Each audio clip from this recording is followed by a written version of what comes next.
My daughter called, "Dad, tomorrow I'm getting married. I just withdrew all the money from your accounts and sold your house. Goodbye, Dad." I listened and was shocked, almost collapsing. But then I just laughed, because she didn't know the secret about that house. She thought I was old, thought I was a stupid, confused fool. But tomorrow, when she walks into her wedding ceremony, the police will come to give her a special gift before she puts on her wedding ring. Hello, friends. Thanks for joining me. Please like, subscribe, and comment where you're watching from. Quick note, this is a fictional story with dramatized elements for storytelling purposes. Any resemblance to real events is coincidental, but the lesson within is something we can all learn from. I laughed when I saw the zero. Not a chuckle, not a nervous giggle. A full-on, belly-shaking laugh that echoed off the kitchen walls at 7:30 on a Sunday morning. The kind of laugh that makes your neighbors wonder if you've finally lost it. Maybe I had. I sat at the kitchen table in my house on Desert Ridge Boulevard, laptop, open coffee growing cold beside me. The Arizona sun was just starting to climb over the desert hills outside the window, painting the saguaros gold. It should have been a peaceful morning. Retirement had given me plenty of those, but my bank account balance wasn't peaceful. It was a disaster. Checking account $1,732.14. Previous balance $6,800. Savings account $0. Previous balance $220,000. I blinked, rubbed my eyes, closed the laptop, opened it again. Still zero. That's when I laughed. Because what else do you do when your life savings vanishes overnight? When you spent 30 years as a bank manager teaching people how to protect themselves from fraud, and then you wake up one morning to find out you're the victim. You laugh. Or you cry. I chose laughter. I clicked on the transaction history, my hands surprisingly steady, for a man who'd just been robbed blind. 3 large withdrawals from savings, 1 from checking. October 24th, 2024, 9:47 a.m. $90,000 transferred to Amanda Hughes, account XXXX 3782. October 24th, 2024, 2:18 p.m. $85,000 transferred to BH Investment LLC. October 25th, 2024, 11:03 a.m. $45,000 wire transfer to Luxury Weddings AZ. October 26th, 2024, 3:42 p.m. $500 ATM withdrawal, Scottsdale Fashion Square. Total $225,000. Amanda Hughes, my daughter. I stared at her name on the screen. 32 years old, marketing coordinator, lives in Scottsdale, drives a leased Honda, calls me twice a month, maybe 3 times if she needs something, and apparently she'd just cleaned me out. The phone rang. I looked at the caller ID. Amanda Hughes. For a second I thought about not answering, about letting it go to voicemail, about pretending I hadn't seen the statements yet, that I was still the clueless old man she must think I am. But I'm not clueless. I'm a banker. Or I was. I picked up. "Dad." Her voice was bright, almost giddy. "I have the best news." I said nothing. "Brandon and I are getting married this Saturday. Can you believe it? We didn't want a long engagement, so we just went for it. And Dad, we bought a house." My grip tightened on the phone. A house. Yes, it's perfect. 3 bedrooms, 2 baths, a pool. You're going to love it. "What's the address?" My voice sounded calm. Too calm. 2943 Canyon View Circle, in Tempe. It's close to everything. We got an amazing deal. 2943 Canyon View Circle. My rental property. The house I'd owned for 9 years. The house that brought in $3,200 a month. The house that was supposed to fund my retirement, along with the savings account that was now sitting at a big, fat zero. Amanda, I said slowly, that's my house. A pause, then a laugh.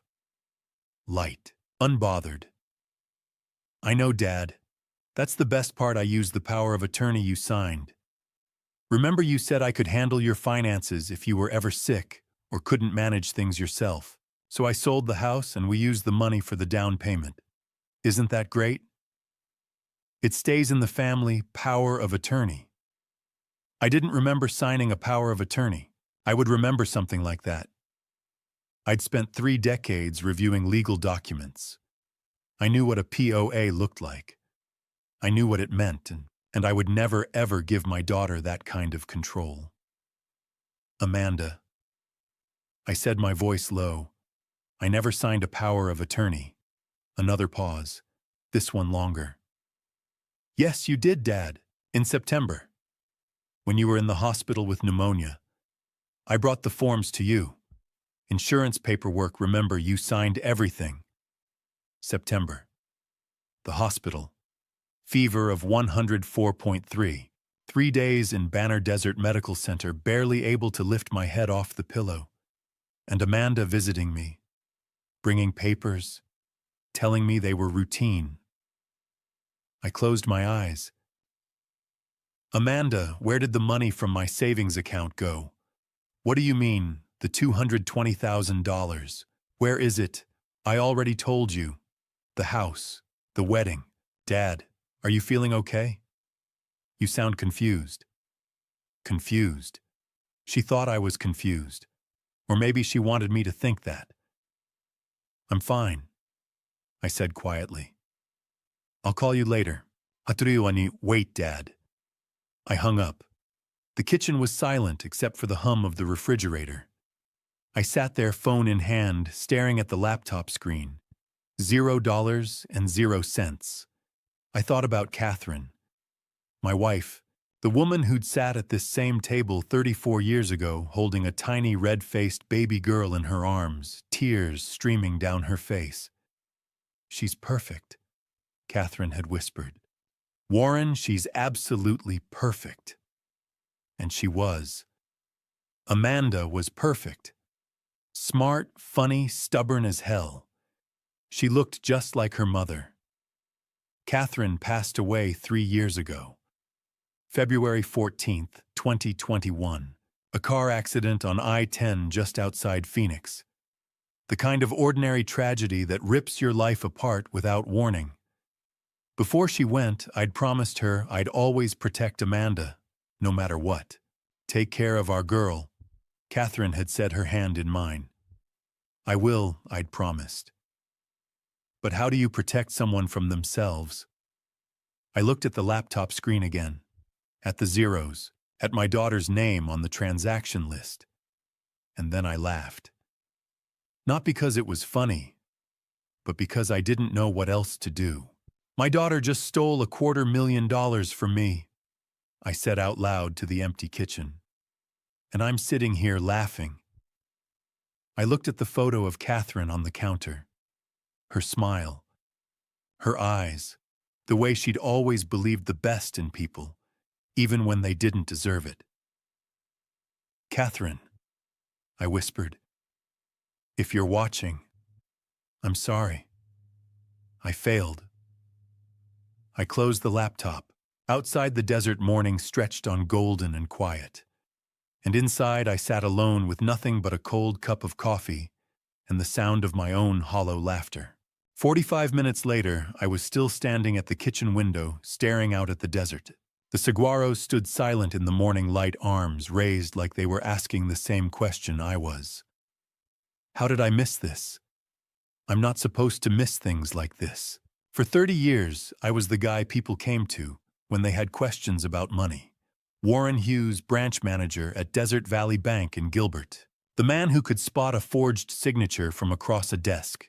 The one who'd saved at least a dozen elderly clients from signing away their life savings to scammers who called themselves financial advisors or helpful family members.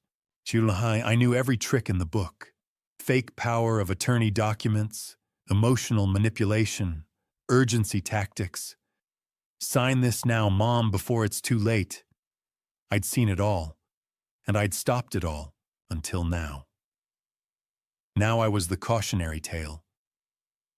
I turned away from the window and looked around the kitchen. The house was quiet. Too quiet. It had been that way for 3 years, ever since Catherine passed away. This house, 4821 Desert Ridge Boulevard, was hers before it was ours. She'd inherited it from her parents, put it in a trust, made sure it would always be protected. Our safety net, she used to call it. A place we could always come home to no matter what. Catherine had been the smart one when it came to legal matters. I handled the numbers. She handled everything else. We were married in 1990. 34 years. She was 24, fresh out of college with a teaching degree and a smile that could light up a room. I was 26, wearing a suit I'd borrowed from my father and carrying a ring I'd saved 6 months to buy. Amanda was born 2 years later, our only child. Catherine had complications during the delivery, and the doctors told us there wouldn't be any more babies. We didn't care. Amanda was enough. More than enough. She was perfect. At least I thought she was. Catherine passed away on Valentine's Day 2021. A car accident on I-10 just outside Phoenix. She'd been on her way home from a teacher's conference in Tucson.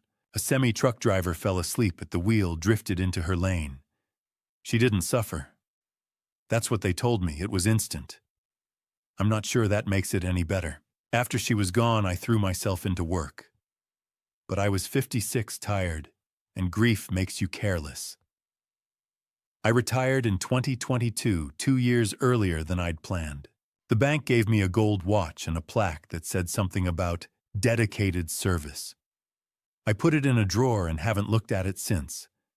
I thought retirement would help.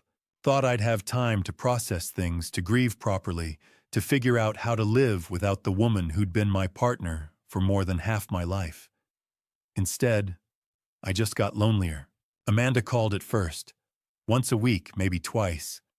But she was busy. Marketing coordinator at some firm in Scottsdale, making $65,000 a year and living in a 1-bedroom apartment that cost $1,650 a month. She had her own life. I didn't want to be the needy father, the one who clung too hard. So I let her drift. I started volunteering at the Phoenix Public Library, teaching financial literacy classes to seniors. Ironic, isn't it? Helping other people avoid the exact thing I was about to fall into. But it gave me something to do. Kept my mind sharp. Or so I thought. The rental property, 2943 Canyon View Circle in Tempe, was supposed to be my backup plan. I'd bought it in 2015, right before the market took off. Paid $340,000 for it. Now it was worth over $500,000 easy. David and Lisa Robinson had been renting it since 2021. Good tenants. Paid on time, took care of the place, never caused trouble. That $3,200 a month covered the property taxes, insurance, and still left me with a nice cushion. Between the rental income and my savings, I was set. Comfortable. Secure. Or I had been. I walked back to the table and opened the laptop again. The screen was still showing my account balances. $1,732.14 in checking. $0 in savings. I pulled up the transaction details one more time, even though I'd already memorized them. Amanda Hughes. Amanda Hughes. BH Investment, LLC. Luxury Weddings, AZ. My daughter. My perfect, beautiful, smart daughter. The one I'd taught to ride a bike. The one who'd cried on my shoulder when her high school boyfriend broke up with her.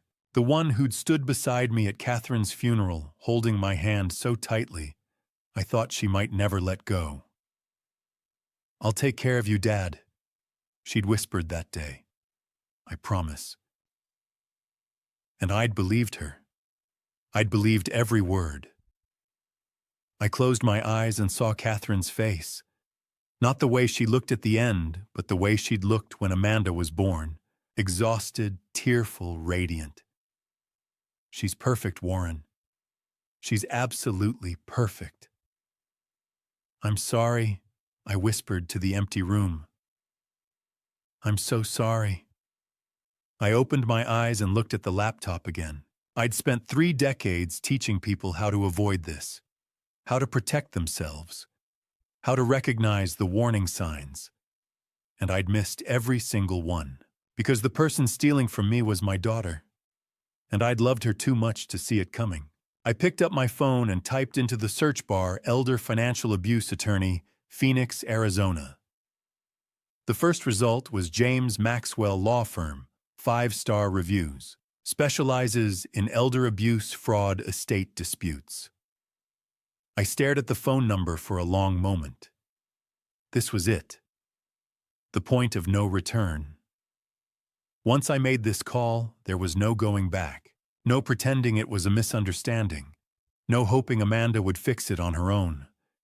This was me admitting that my daughter had stolen from me, and I had to stop her. I dialed the number. It rang twice before a woman answered.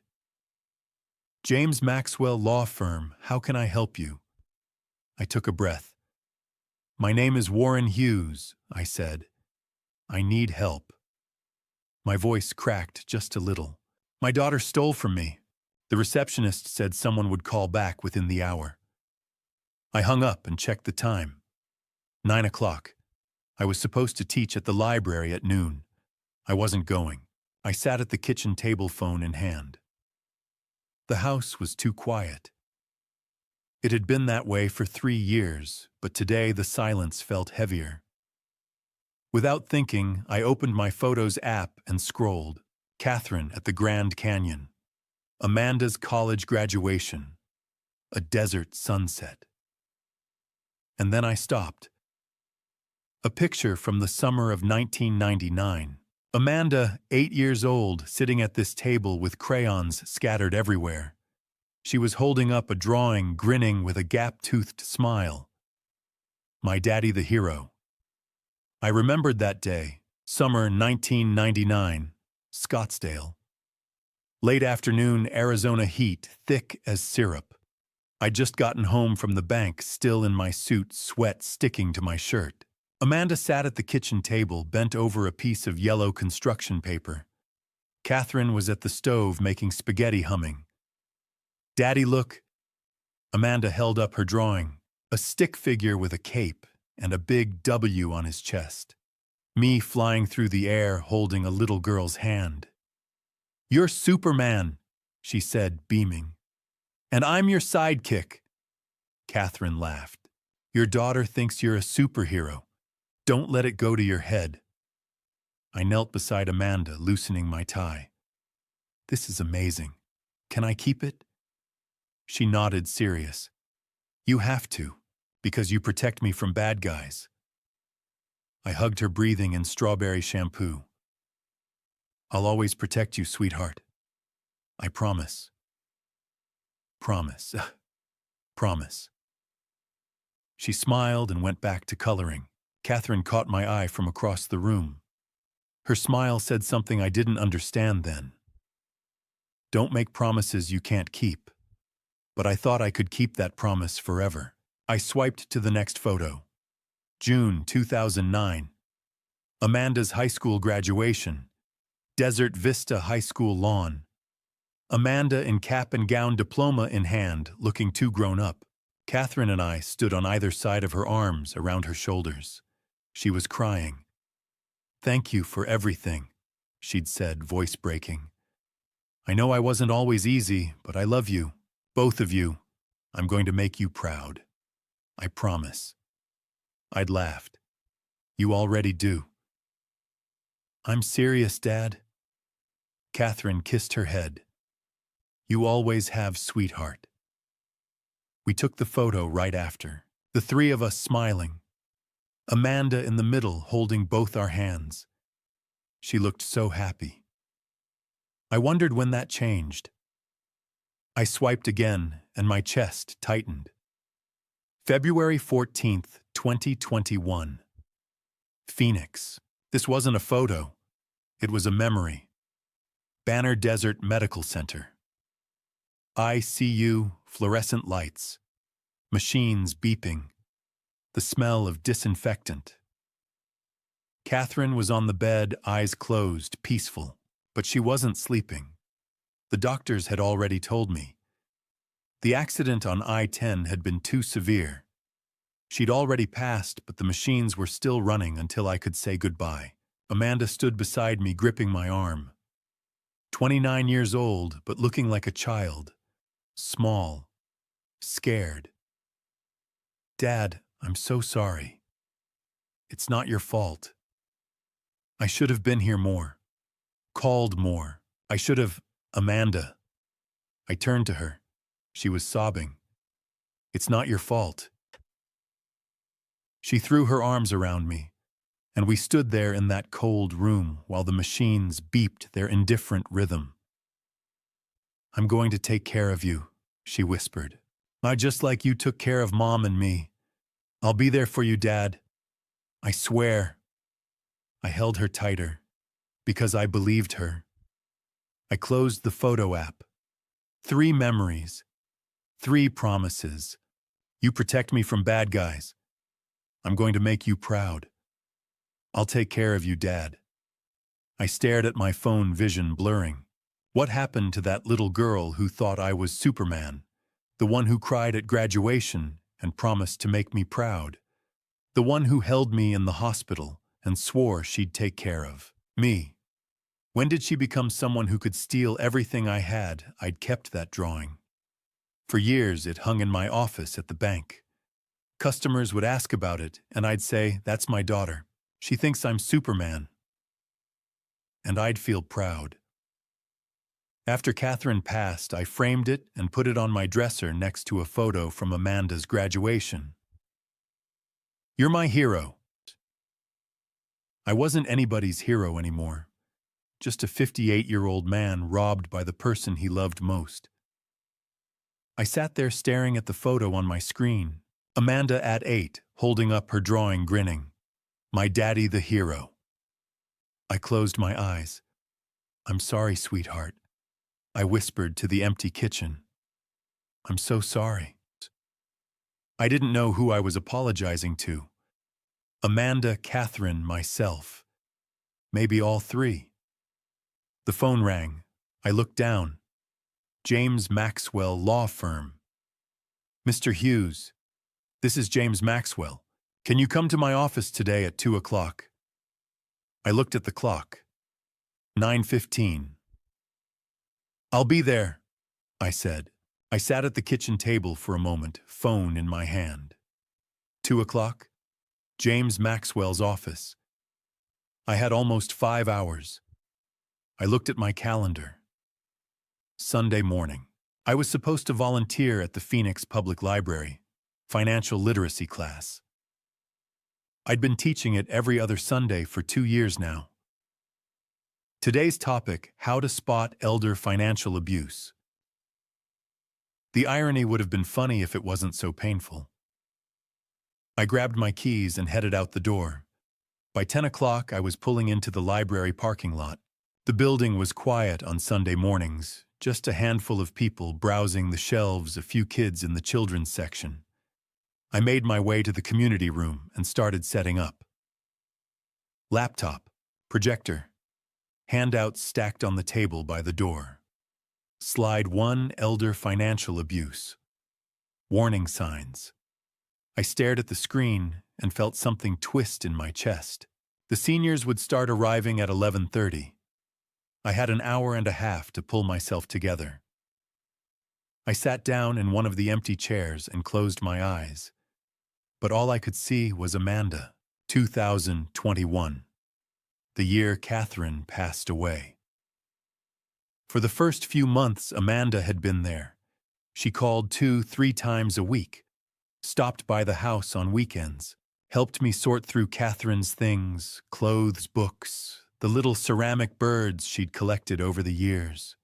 "You don't have to do this alone, Dad," Amanda had said, sitting on the living room floor surrounded by cardboard boxes.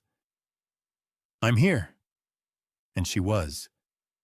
For a while. 2022.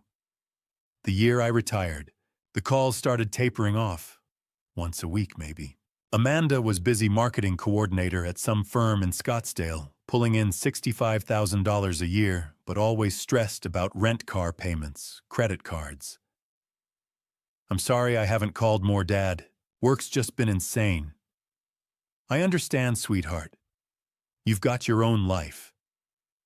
I meant it. I didn't want to be the clingy father, the one who made his daughter feel guilty for living her own life. So I didn't push. I just waited for the phone to ring. 2023, the year she moved away. In March, Amanda signed a lease on a place in Scottsdale. $1,650 a month for a one-bedroom. 15 miles from my house, but it might as well have been across the country. "It's closer to work, Dad, and the neighborhood's really nice." "That's great, honey. I'm happy for you." The calls dropped to once or twice a month. Sometimes she'd pick up when I called. Most times she wouldn't. "Can't talk right now. At work." "I'll call you back." She never did. The house got quieter. I started eating dinner in front of the TV, frozen meals, canned soup. I'd sit on the couch with Catherine's photo on the mantel across from me, and I'd talk to her. "I don't know what I'm doing wrong," I'd say. "I don't know why she won't call." Catherine's smile never answered.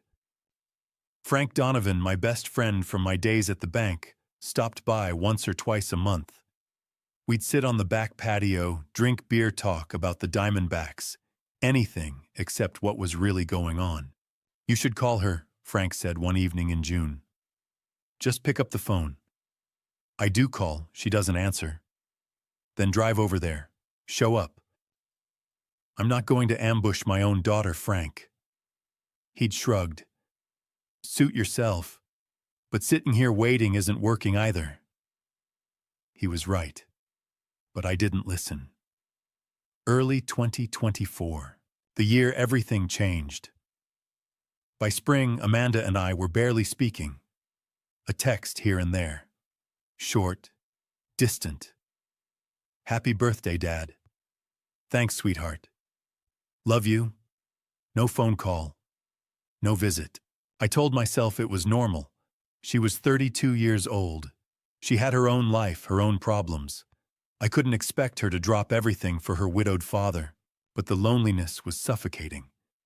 And then in July she called. Out of the blue. First time in weeks. "Hey, Dad, quick question. How much is your rental property worth?" "The one in Tempe." I'd been so happy to hear her voice that I didn't even hesitate. "About $578,000, I think. Maybe a little more. Why do you ask?" "Oh, just curious. Brandon and I were talking about real estate investments." "Brandon. My boyfriend. I'll tell you about him later. I have to run. Love you." And she hung up. I should have asked more questions. Who was this Brandon? How long had they been dating? Why was she suddenly interested in my rental property? But I didn't, because I was just so damn grateful she'd called. I opened my eyes and looked around the empty community room. I'd been so lonely that I hadn't seen what was happening. I hadn't seen her pulling away or circling closer, depending on how you looked at it. I'd missed every single sign. The seniors started arriving at 11:30. Mrs. Patterson took her usual seat in the front row. Mr. Kim sat in the back with his notebook. "Morning, Warren." Mrs. Patterson waved. "Ready to teach us how not to get scammed?" I forced a smile. Always. I taught the class on autopilot, talked about red flags, about protecting your accounts, about not signing documents you haven't read even if the person asking is family. Especially if the person asking is family. Any questions? I asked at the end. Mrs. Patterson raised her hand. What if the person trying to steal from you is someone you love, someone you trust, with your whole heart? I looked at her for a long moment. Then you're in the hardest position of all, I said quietly, because you won't see it coming until it's too late. The room fell silent. I closed my laptop. Stay safe out there. They filed out slowly, thanking me as they left. Mrs. Patterson lingered by the door. Warren, are you all right? I'm fine, I lied. Just tired. She didn't look convinced, but she nodded and left. I packed up my things and walked to my car. It was 1:15. I drove home in silence. When I got there, I stood in the living room and looked at Catherine's photo. I was so lonely, I whispered. I didn't see it. I'm sorry. I went upstairs and changed into my suit. Navy blue, the one I used to wear to the important meetings at the bank. I looked at myself in the mirror. 58 years old.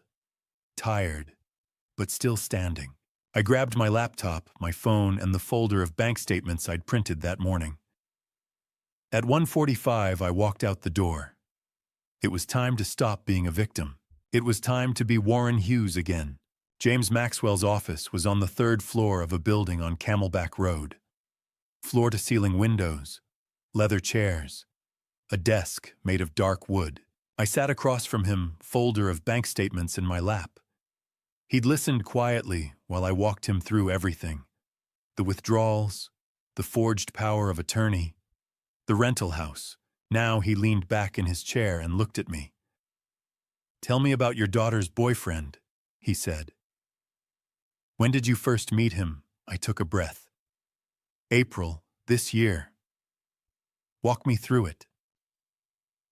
April 2024. My house. It was a Saturday evening. Amanda had called that morning, first time in weeks, and asked if she could bring someone to dinner. I want you to meet Brandon, Dad. I think you're really going to like him. I said yes. Of course I said yes. They arrived at 6. Amanda looked happy, glowing, and the man beside her looked like he'd stepped out of a magazine. Tall, maybe 6'1", dark hair, expensive suit, charcoal gray, a watch that caught the light when he shook my hand. Mr. Hughes, it's an honor. His grip was firm, confident. Amanda's told me so much about you. Call me Warren. Come on in. We sat in the living room. Amanda brought out drinks. Brandon leaned back on the couch, completely at ease. So you're in real estate? I asked. That's right. Real estate investment. I run a family business, Hayes Properties, LLC. We focus on commercial properties, office buildings, retail spaces. How long have you been doing that? About 10 years. My parents started the company. I took over operations a few years ago. He talked easily, mentioned projects in Scottsdale, Paradise Valley, dropped names of developers, talked about cap rates, ROI, market trends. It all sounded impressive, but something felt off. I couldn't put my finger on it. Maybe it was the way he talked, smooth, rehearsed, like a salesman, not an investor. Or maybe it was the watch. I'd spent 30 years in banking. I knew what a real Tag Heuer looked like. That wasn't one. But I didn't say anything. Amanda looked so happy. What was your impression? Maxwell asked, pen poised over his notepad. Impressed, I said. On the surface. But my gut was telling me something was wrong. He talked too much. Too smooth. Like he was selling something. Maxwell nodded. What happened next? July, Amanda invited me to dinner with his parents. July 2024. The Arrogant Butcher, downtown Phoenix. Friday night, crowded restaurant. Brandon's parents were already there. Linda Hayes, mid-50s, elegant, warm smile. She stood and shook my hand. "Warren, it's wonderful to finally meet you. Amanda's told us so much." Richard Hayes, early 60s, graying hair, quiet. He shook my hand, said something about the weather, sat back down. We ordered. Linda did most of the talking. "Hayes Properties has been in the family for 20 years, she said. "Richard and I started it from nothing. Brandon's taken over now and we're so proud." "That's wonderful," I said. "We're thrilled Brandon found Amanda. We want to help them get started." She smiled. "We're planning to give them $250,000 as a wedding gift." I nearly choked on my drink. "That's very generous." "Family takes care of family," Linda said. Richard talked a little about golf. Linda talked about retiring to Sedona. Brandon and Amanda held hands across the table. I left that night thinking they were a nice family. I was wrong. "Did anything seem suspicious?" Maxwell asked. "Not at the time," I admitted. "They seemed legitimate, successful, generous. And the engagement. August. Amanda called, said he'd proposed." I remembered that call, her voice breathless. "Dad, he proposed we're getting married." "That's wonderful, sweetheart. I'm so happy for you." I was, but a small part of me was worried. They'd only known each other 4 months, I told Maxwell. I thought it was fast, but I didn't want to be the father who disapproved.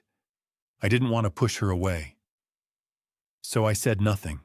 I smiled. I told her I was happy. Maxwell set down his pen and looked at me. "Mr. Hughes, everything you've described raises red flags. The fast relationship, the expensive lifestyle, the parents offering $250,000. He paused. "I think we need to dig deeper." "How?" "I'm going to hire a private investigator. Best one in Phoenix. Michael Brooks. He'll run a full background check on Brandon Hayes' financial records, criminal history, business registrations, everything." I nodded slowly. "Do it," I said. Maxwell was writing something in his notepad. He looked up. "Walk me through the financial transactions," he said. "When did you first give Amanda money?" I closed my eyes, trying to remember. "June. This year." "What happened?" "June 2024.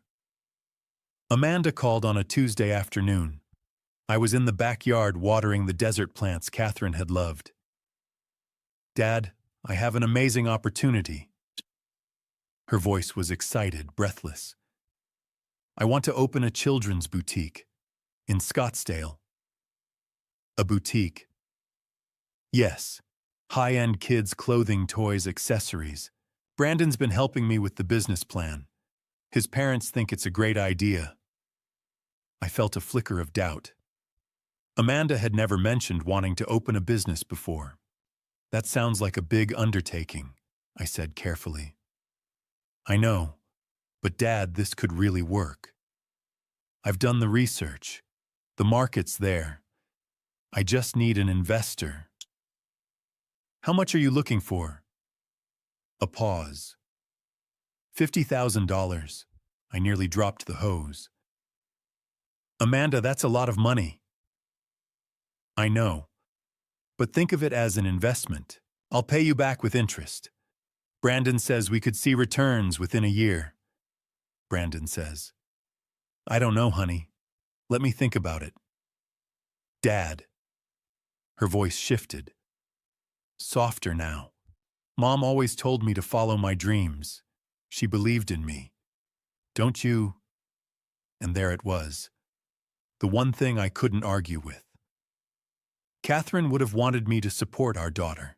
And of course I believe in you, I said quietly. Then help me, please. I wouldn't ask if it wasn't important. I should have said no. I should have asked more questions, but I didn't. All right, I said. Send me the business plan. Let me take a look. Thank you, Dad. Thank you so much. I love you. I love you too, sweetheart. July 8th, 2024. The business plan arrived by email. 15 pages. Professional looking. Projected revenues, expense breakdowns, market analysis. It looked legitimate. But I'd seen enough fake documents in my banking career to know that anyone with a computer and a template could make something look real. I should have had a lawyer review it. I should have done my due diligence. But I didn't. Because I wanted to believe my daughter. A week later, Amanda came to the house with the paperwork. An investor agreement. Statin. An LLC operating agreement. Both for a company called Little Stars Boutique LLC. Just sign here, here, and here, she said, pointing. I picked up the documents and started reading. Dad. Amanda's voice had an edge to it. Do you trust me or not? I looked up at her. She was standing by the window, arms crossed, jaw tight. Of course I trust you. Then sign the papers. Brandon's parents are investing too. This is a real opportunity. But if you don't believe in me, just say so. I signed, and I wired $50,000 to an account for Little Stars Boutique LLC. Did you ever see the boutique? Maxwell asked. No, I said. Not until last month. October 2024. I'd been asking Amanda about the store for weeks. When was it opening? Where was the location? Could I come see it? She kept putting me off. We're still renovating, Dad. I'll let you know when it's ready. So I decided to drive by myself. She'd mentioned the address once in passing. 8663 East Scottsdale Road. I found it on a Sunday afternoon. It was a vacant lot. Dirt, weeds, a chain-link fence, no store, no construction, nothing. I sat in my car for 20 minutes staring at that empty lot. $50,000. She lied, I said to Maxwell now. The whole thing was fake. There was never a boutique. Maxwell nodded slowly. What about the power of attorney? When did that happen? My jaw tightened. September. I got sick. September 14th to 18th, 2024. It started with a cough, then a fever, then chills so bad I couldn't get out of bed. By the time I called 911, my fever was 104.3 degrees, pneumonia. They admitted me to Banner Desert Medical Center, put me on antibiotics, kept me for 3 days. Amanda came to visit on the second day. September 16th. I was barely awake. The fever had broken, but I was weak, disoriented. Dad, I brought some paperwork. She pulled a folder out of her bag. Just routine stuff, insurance forms, medical consent, in case you need surgery or anything. I could barely focus on the pages. Everything was blurry. What is this? Just medical paperwork. Sign here and here and here. I signed 4 times. I didn't read a single page. Good, Amanda said, tucking the papers back into her bag.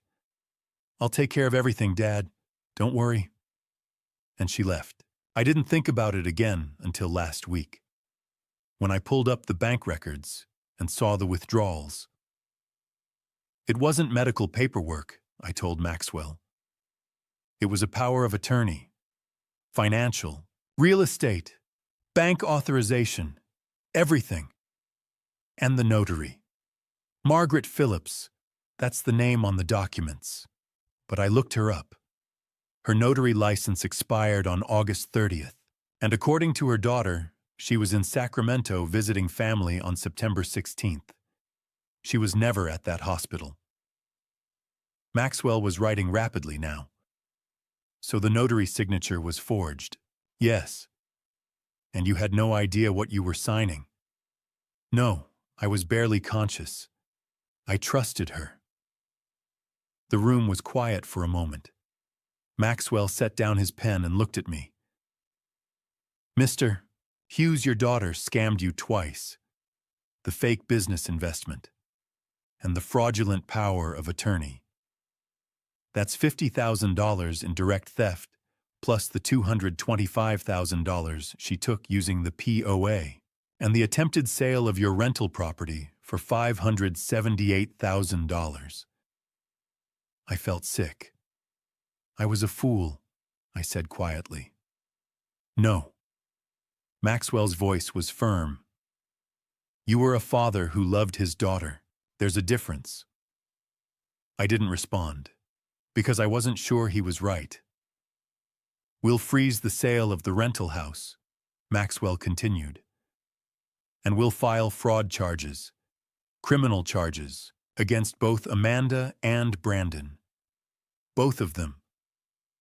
Yes. This was clearly coordinated. He's involved. Trust me. I nodded slowly. What happens next? I'll contact the title company, Secure Title LLC. I'll also file a report with the Gilbert Police Department, Fraud Division, and Michael Brooks will have his preliminary report in 48 hours. All right. Maxwell stood and extended his hand. Go home, Mr. Hughes. Try to rest. I'll call you as soon as I have updates. I walked out of Maxwell's office at 3:30. The Phoenix heat hit me the moment I stepped outside. I got in my car, started the engine, and sat there for a moment, hands on the wheel. September. That was the month everything fell apart. I pulled out of the parking lot and headed south toward home, and all I could think about was how I'd missed it. September the 8th, 2024, a Sunday evening, a month and a half ago. Amanda had called that afternoon. Dad, do you want to have dinner with me and Brandon, just the three of us? I'd said yes immediately. We met at True Food Kitchen in Scottsdale Quarter. They were already there when I arrived, sitting at a corner table holding hands. Amanda looked happy. Brandon looked relaxed, confident. We ordered, made small talk. Brandon mentioned wedding plans. We're thinking small, he said. Close family. Maybe 50 people. October 28th. That's soon, I said. Amanda smiled. When you know, you know. Then Brandon leaned back casual like it was nothing.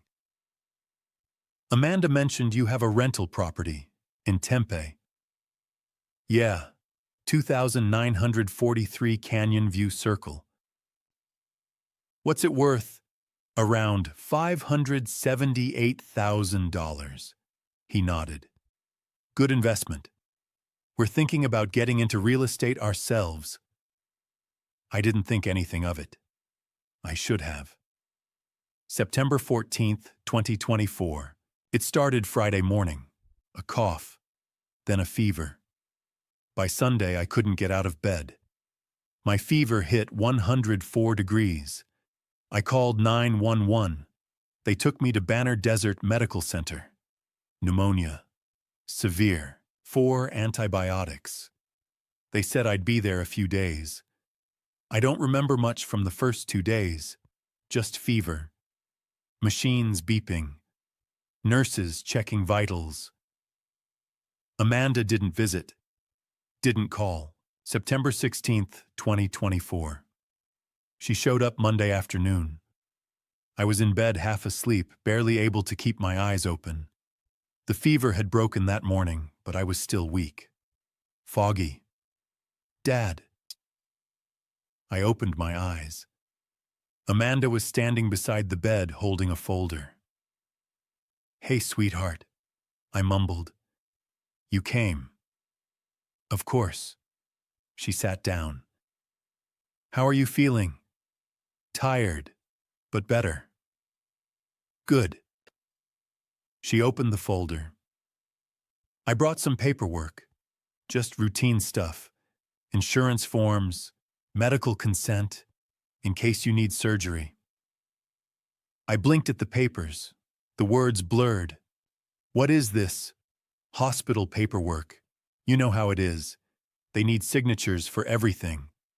She pulled out a pen. Sign here, and here, and here, and here. 4 documents. I couldn't focus long enough to read them. Amanda, I can barely... It's okay, Dad. I already read them. Just consent forms. Nothing important. I signed.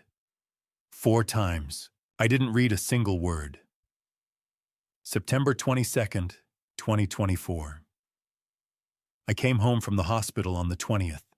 Still weak. Still exhausted. Sunday morning, I got an email from Amanda. Subject insurance documents.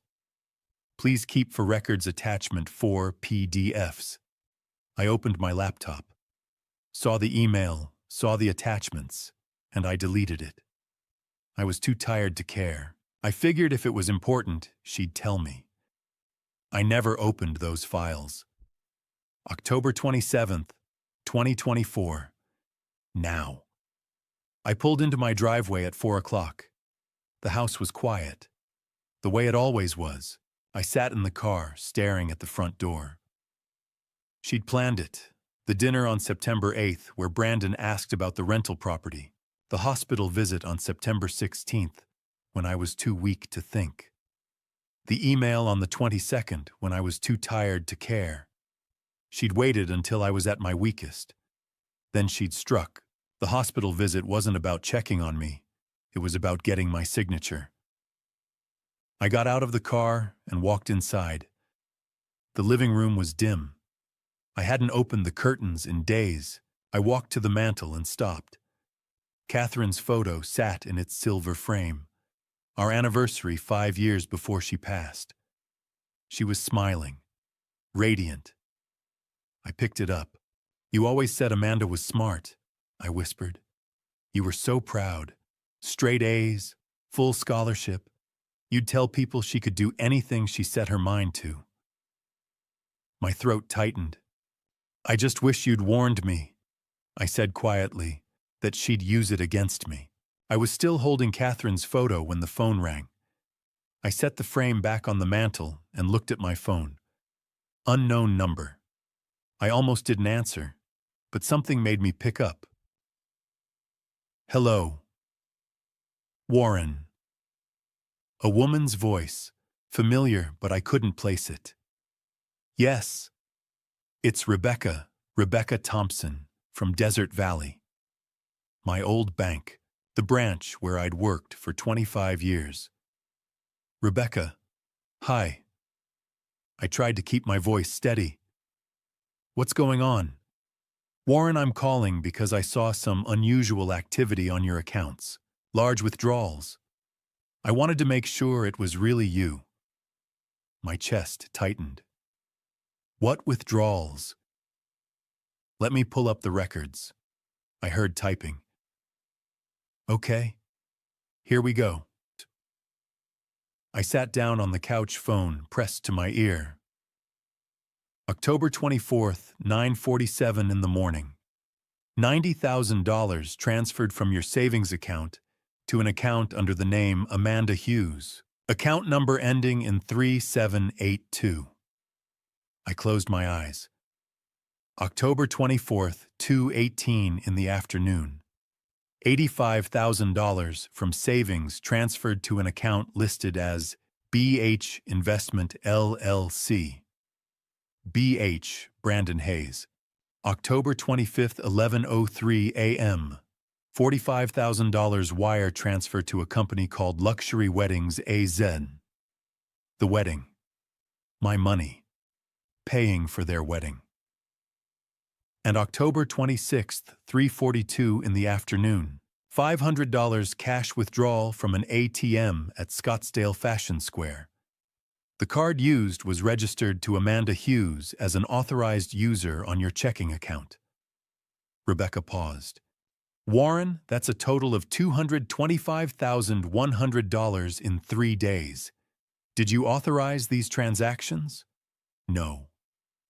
My voice sounded hollow. I didn't. Are you sure? Because the transfers show they were made using online banking with your login credentials and a power of attorney on file. The power of attorney is fake, I said. Silence. Rebecca, my daughter, forged it. She tricked me into signing documents when I was in the hospital last month. I had pneumonia. I was barely conscious. I didn't know what I was signing. Another pause. Then her voice changed. Sharper. Professional. Warren, I'm freezing your accounts right now. Both checking and savings. No more transactions can go through. Thank you. And I'm flagging this as elder financial abuse. The fraud department will open an investigation. Elder financial abuse. The thing I'd spent 30 years teaching other people to avoid. And here I was. Rebecca. My throat felt tight. Did Amanda try to sell my rental property? More typing. Yes. There's a pending sale on file. 2,943 Canyon View Circle, Tempe. Buyer is listed as Raj and Priya Patel. Sale price $578,000. Closing date November 5th. 2 weeks away. Can you stop it? I'll contact the title company immediately. Who's handling the sale? Secure Title LLC. The CEO is Charles Bennett. I know Charles. I'll call him right now. We'll freeze the escrow. Thank you, Rebecca. My voice broke. I should have seen this coming. Warren. Her voice softened. You're not the first person this has happened to, and you won't be the last. Family members are the hardest to spot because we trust them. I was a banker for 30 years. I should have known better. You were a father who loved his daughter. That's not the same thing. I didn't respond. Warren, listen to me. You did the right thing by reporting this. A lot of people don't. They're too ashamed or they're too afraid of what it'll do to the family. But you're fighting back. That takes courage. I nodded, even though she couldn't see me. I'll call you as soon as I've spoken to Charles, Rebecca said. In the meantime, change your online banking password. And don't give Amanda any more access to anything. I won't. I'm sorry this happened to you, Warren. I really am. Thank you, Rebecca. I hung up. The house was silent again. I stared at my phone. $225,100. Gone. In 72 hours. October 24th. October 25th. October 26th. 3 days. She'd taken everything, my savings, my rental income, even my checking account, and she'd done it in the span of a weekend. Right before the wedding. I stood up and walked to the window. The sun was starting to set, casting long shadows across the desert. Tomorrow was October 28th, Amanda's wedding day. She was going to walk down the aisle in a dress paid for with my money. She was going to say her vows in a venue paid for with my money. She was going to celebrate with champagne and cake and flowers, all paid for with my money. My money. The money I'd saved for 30 years. The money I'd planned to leave to her one day when I was gone. And she couldn't wait. She took it now. While I was still alive, while I was weak and sick and trusting. I thought about her standing in that hospital room, holding those papers, telling me they were just routine insurance forms. I thought about her smiling at me. It's okay, Dad. I already read them. Just sign. And I'd signed. Because I loved her. Because I trusted her. Because I was her father. And that's what fathers do. I looked at my reflection in the window. 58 years old, gray hair, tired eyes, a man who'd spent 3 decades protecting other people's money and couldn't protect his own. But I wasn't done yet. Tomorrow, Amanda would walk down that aisle. Tomorrow, she'd marry Brandon Hayes with my stolen money. But not for long, because I was going to stop her. I turned away from the window and picked up my phone. James Maxwell had given me his cell number. I dialed. He answered on the second ring. "Mr. Hughes." "It's done," I said. "The bank froze the accounts. They're flagging it as elder abuse, and they're contacting the title company to stop the house sale." "Good. That's exactly what we needed." "What happens next?" "Tomorrow morning, I'll file a police report with the Gilbert Police Department. Detective Daniel Carter handles fraud cases. He'll want to interview you." "All right, Mr. Hughes." Maxwell's voice was calm, steady. "You're doing the right thing." I wasn't sure I believed him, but I nodded anyway. "I'll call you tomorrow," I said, and hung up. I stood in the middle of the living room, phone in hand, staring at nothing. $225, 100. Gone in 3 days. And tomorrow she was getting married with my money. Not if I could stop her. At 5 o'clock I called Frank. "I need your help," I said. He was at my house 20 minutes later. Frank Donovan had been my closest friend for 30 years. We'd worked together at Desert Valley Bank, him in commercial, lending me in branch management. We'd retired around the same time. He understood numbers. He understood fraud. And right now, I needed someone who understood both. He walked into the kitchen and found me sitting at the table, laptop, open notepad covered in scribbles. "Warren?" He pulled out a chair and sat down. "What's going on?" I told him everything. The fake investment, the forged power of attorney, the hospital, the withdrawals, the rental house, the wedding tomorrow. He didn't interrupt, just listened, his face getting darker with every sentence. When I finished, he leaned back and shook his head. "Jesus, Warren. I know. Amanda did this. You're Amanda." "Yes. And this Brandon guy is behind it." "I think so, but I need proof." Frank was quiet for a moment, staring at the notepad. "Well, what are you going to do?" I looked at him. "I'm going to stop her." "Warren. She's a criminal, Frank. She thinks I'm old. She thinks I'm weak. She thinks she can steal from me and I'll just sit here and take it. She's your daughter. I know." My voice was hard. "But that doesn't change what she did." Frank nodded slowly. "All right, what's the plan?" I turned the notepad toward him. "Rebecca from the bank already froze my accounts. That's done. But there's more." Frank read the list. "Action Plan Bank, accounts frozen. Rebecca Thompson, title company, freeze house sale. $578,000 escrow. Attorney fraud complaint, filed James Maxwell police report, elder financial abuse. Gilbert PD private investigator background check on Brandon Hayes." "You've been busy," Frank said. "I'm just getting started." He looked up. "What do you need me to do?" "Stay here, in case I need backup. Or a witness." "Done." I picked up my phone. First call, Charles Bennett. 6:00 p.m. Secure Title LLC. I dialed the number Rebecca had given me. A man answered on the third ring. "Secure Title, this is Charles." "Mr. Bennett, my name is Warren Hughes. Rebecca Thompson from Desert Valley Bank gave me your number. I need to stop a real estate transaction." "What's the property address?" 2943 Canyon View Circle, Tempe. Typing sounds. "Okay, I see it." Sale to Raj and Priya Patel. Closing November 5th. $578,000.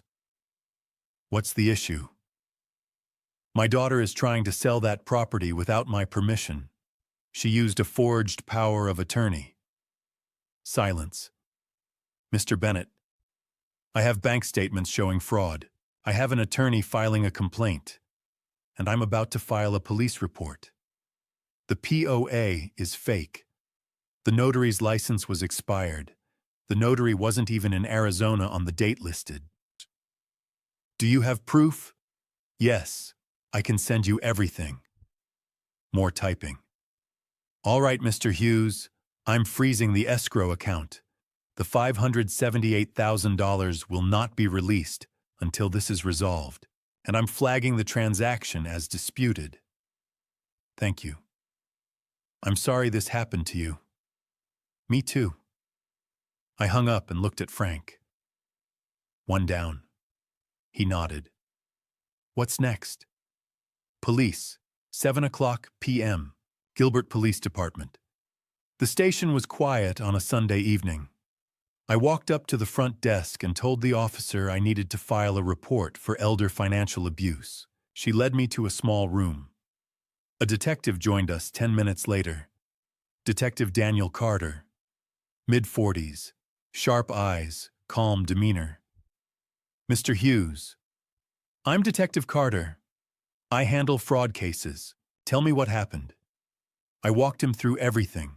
The timeline, the withdrawals, the fake POA, the rental house. He took notes, asked questions, didn't interrupt. When I finished, he set down his pen. Mr. Hughes, this is textbook elder financial abuse. You have a strong case. Do you have documentation? I pulled out the folder, bank statements, emails, copies of the forged POA documents. He reviewed them carefully. This is good. Very thorough. He looked up. I'm opening an investigation. We'll need to interview your daughter and her fiancé, but I have to tell you this could take time. Fraud cases move slowly. How long? Weeks, maybe months. The wedding is tomorrow. He nodded. I understand. But I can't stop a wedding, Mr. Hughes. I can only investigate the financial crimes. What if they run? Then we'll issue a warrant. But for now, all we can do is build the case. I clenched my jaw. All right. I'll be in touch, Carter said. In the meantime, don't contact your daughter. Don't threaten her. Don't do anything that could jeopardize the investigation. Understood. I shook his hand and walked out. 8:30 p.m. Michael Brooks, private investigator. Back in the car, I dialed the number James Maxwell had given me. A man answered. Deep voice. Professional. Brooks Investigations. Mr. Brooks, my name is Warren Hughes. James Maxwell referred me. I need you to run a background check on someone. What's the name? Brandon Hayes. 34 years old. Claims to be a real estate investor in Scottsdale. What do you want to know? Everything. Criminal history, financial records, business registrations, previous relationships. Anything you can find. That'll take time. How long? 48 hours for a preliminary report. Maybe less. Do it. My rate is $150 an hour plus expenses. Fine. Send me the contract. I'll sign tonight. You'll have it in 10 minutes. I hung up. Frank was waiting when I got home. How'd it go? Title company froze the sale. Police opened an investigation. PI's on the case. Frank stood. You did good, Warren. I haven't done anything yet. You fought back. That's more than most people do. He grabbed his jacket. You going to be okay tonight?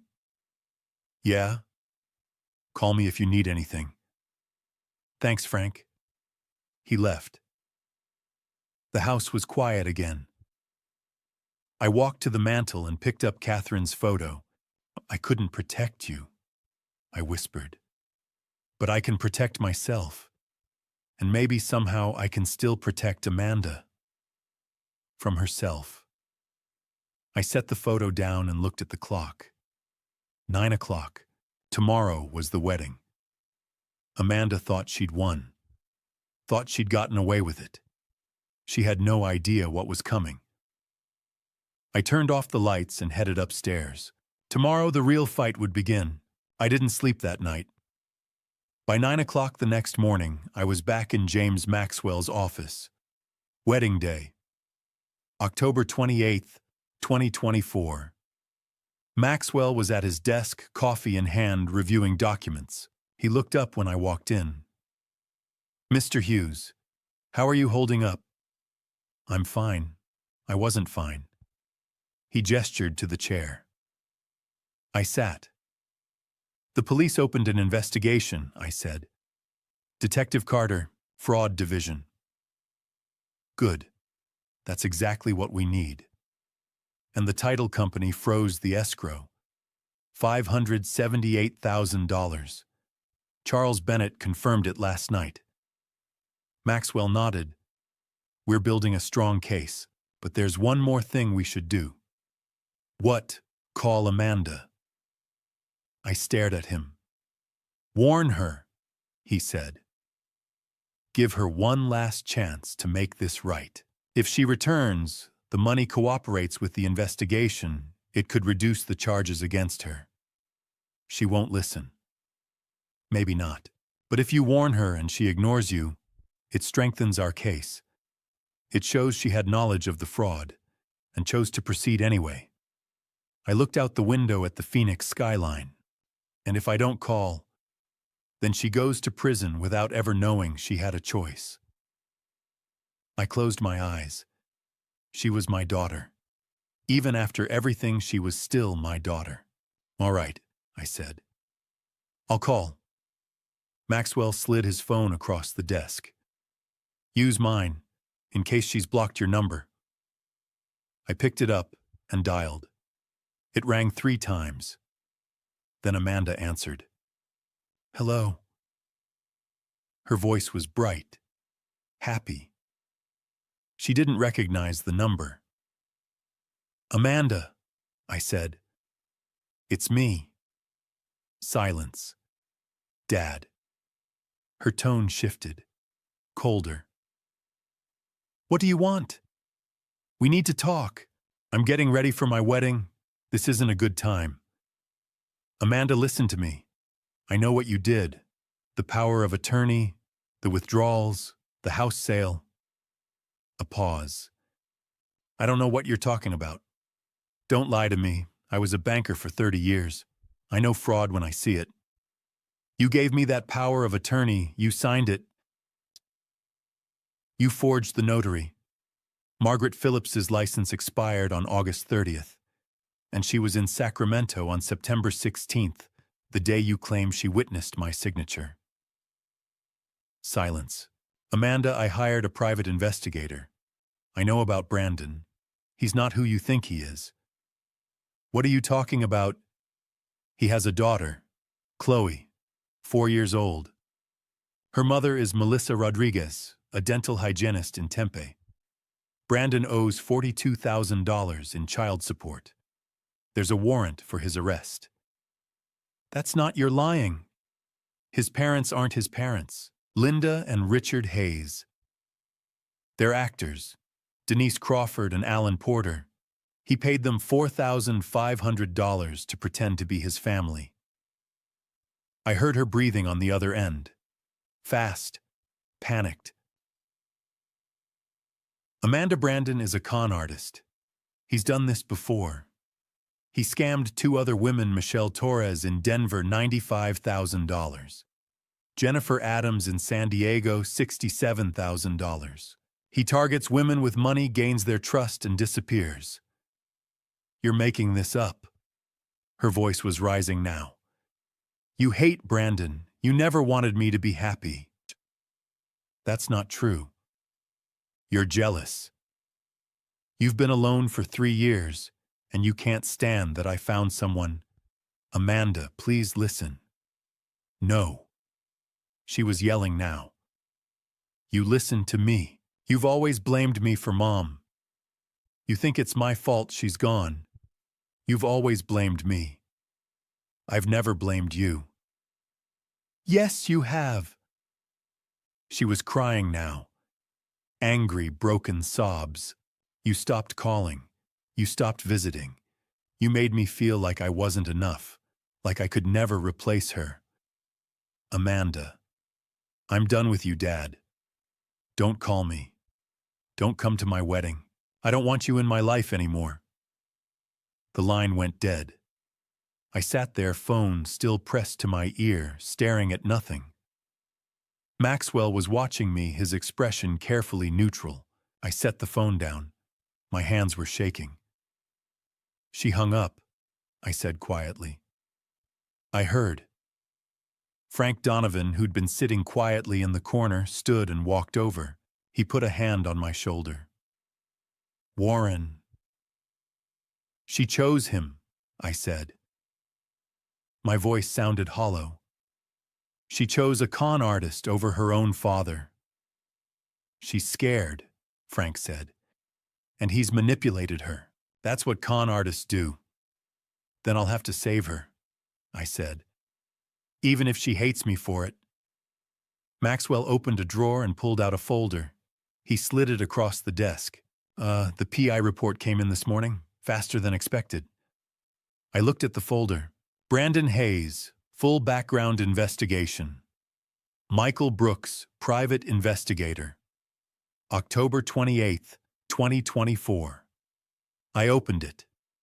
The first page was a summary. Subject, Brandon Michael Hayes. DOB, March 15th, 1990. Age 34, current residence, Optima Kierland Apartments. Scottsdale, AZ, lease $2. $400 per month, employment, unemployed claims. Real estate investor, criminal record, 2021 Denver, Colorado fraud. Victim Michelle Torres. Amount $95,000. Charges filed, suspect fled jurisdiction. 2022 San Diego CA fraud. Victim Jennifer Adams. Amount $67,000. Charges filed, suspect fled jurisdiction. Outstanding warrants, Maricopa County AZ, failure to pay child support. Amount owed $42,000. Issued June 2023. Known aliases, none assets. None identified, debts, credit cards, $78,000, 5 accounts, all maxed. Car lease, BMW 5, Series $850 per month, 2 months overdue. Child support, $42,000, arrears $1. $200 per month current. I flipped to the next page. Family background. Linda Hayes and Richard Hayes are not Brandon Hayes' biological parents. Real identities. Denise Crawford, 57, actress/waitress, Tempe, Arizona. Alan Porter, 61, retired car salesman, Mesa, Arizona, hired via online ad July 2024. Payment $2,500, Denise $2,000, Alan. Contract.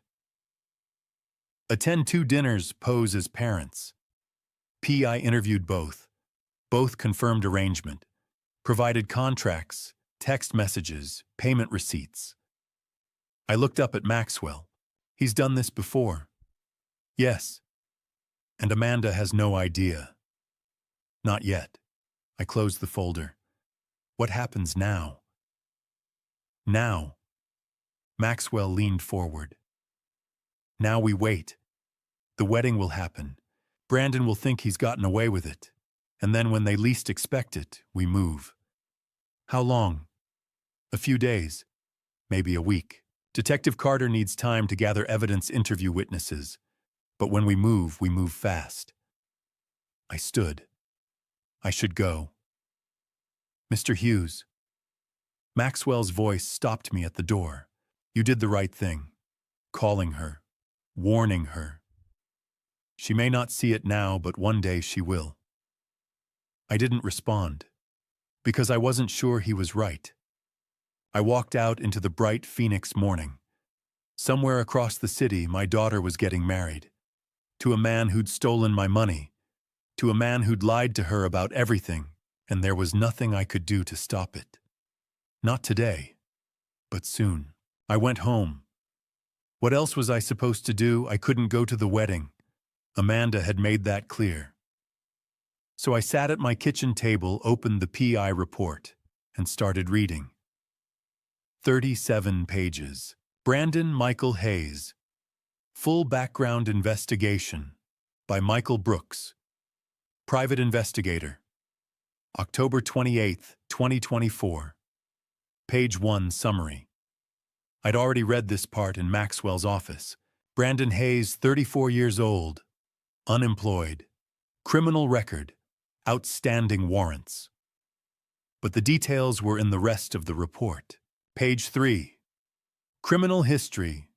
2021. Denver, Colorado. Victim Michelle Torres. 29 marketing manager, amount stolen $95. 000 method. Brandon claimed his family owned a restaurant and needed capital to expand. Michelle took out a personal loan to invest. 2 weeks later, Brandon vanished, changed his phone number, deleted all social media accounts, left the state. Police report filed. No arrest made. Brandon fled to California. 2022.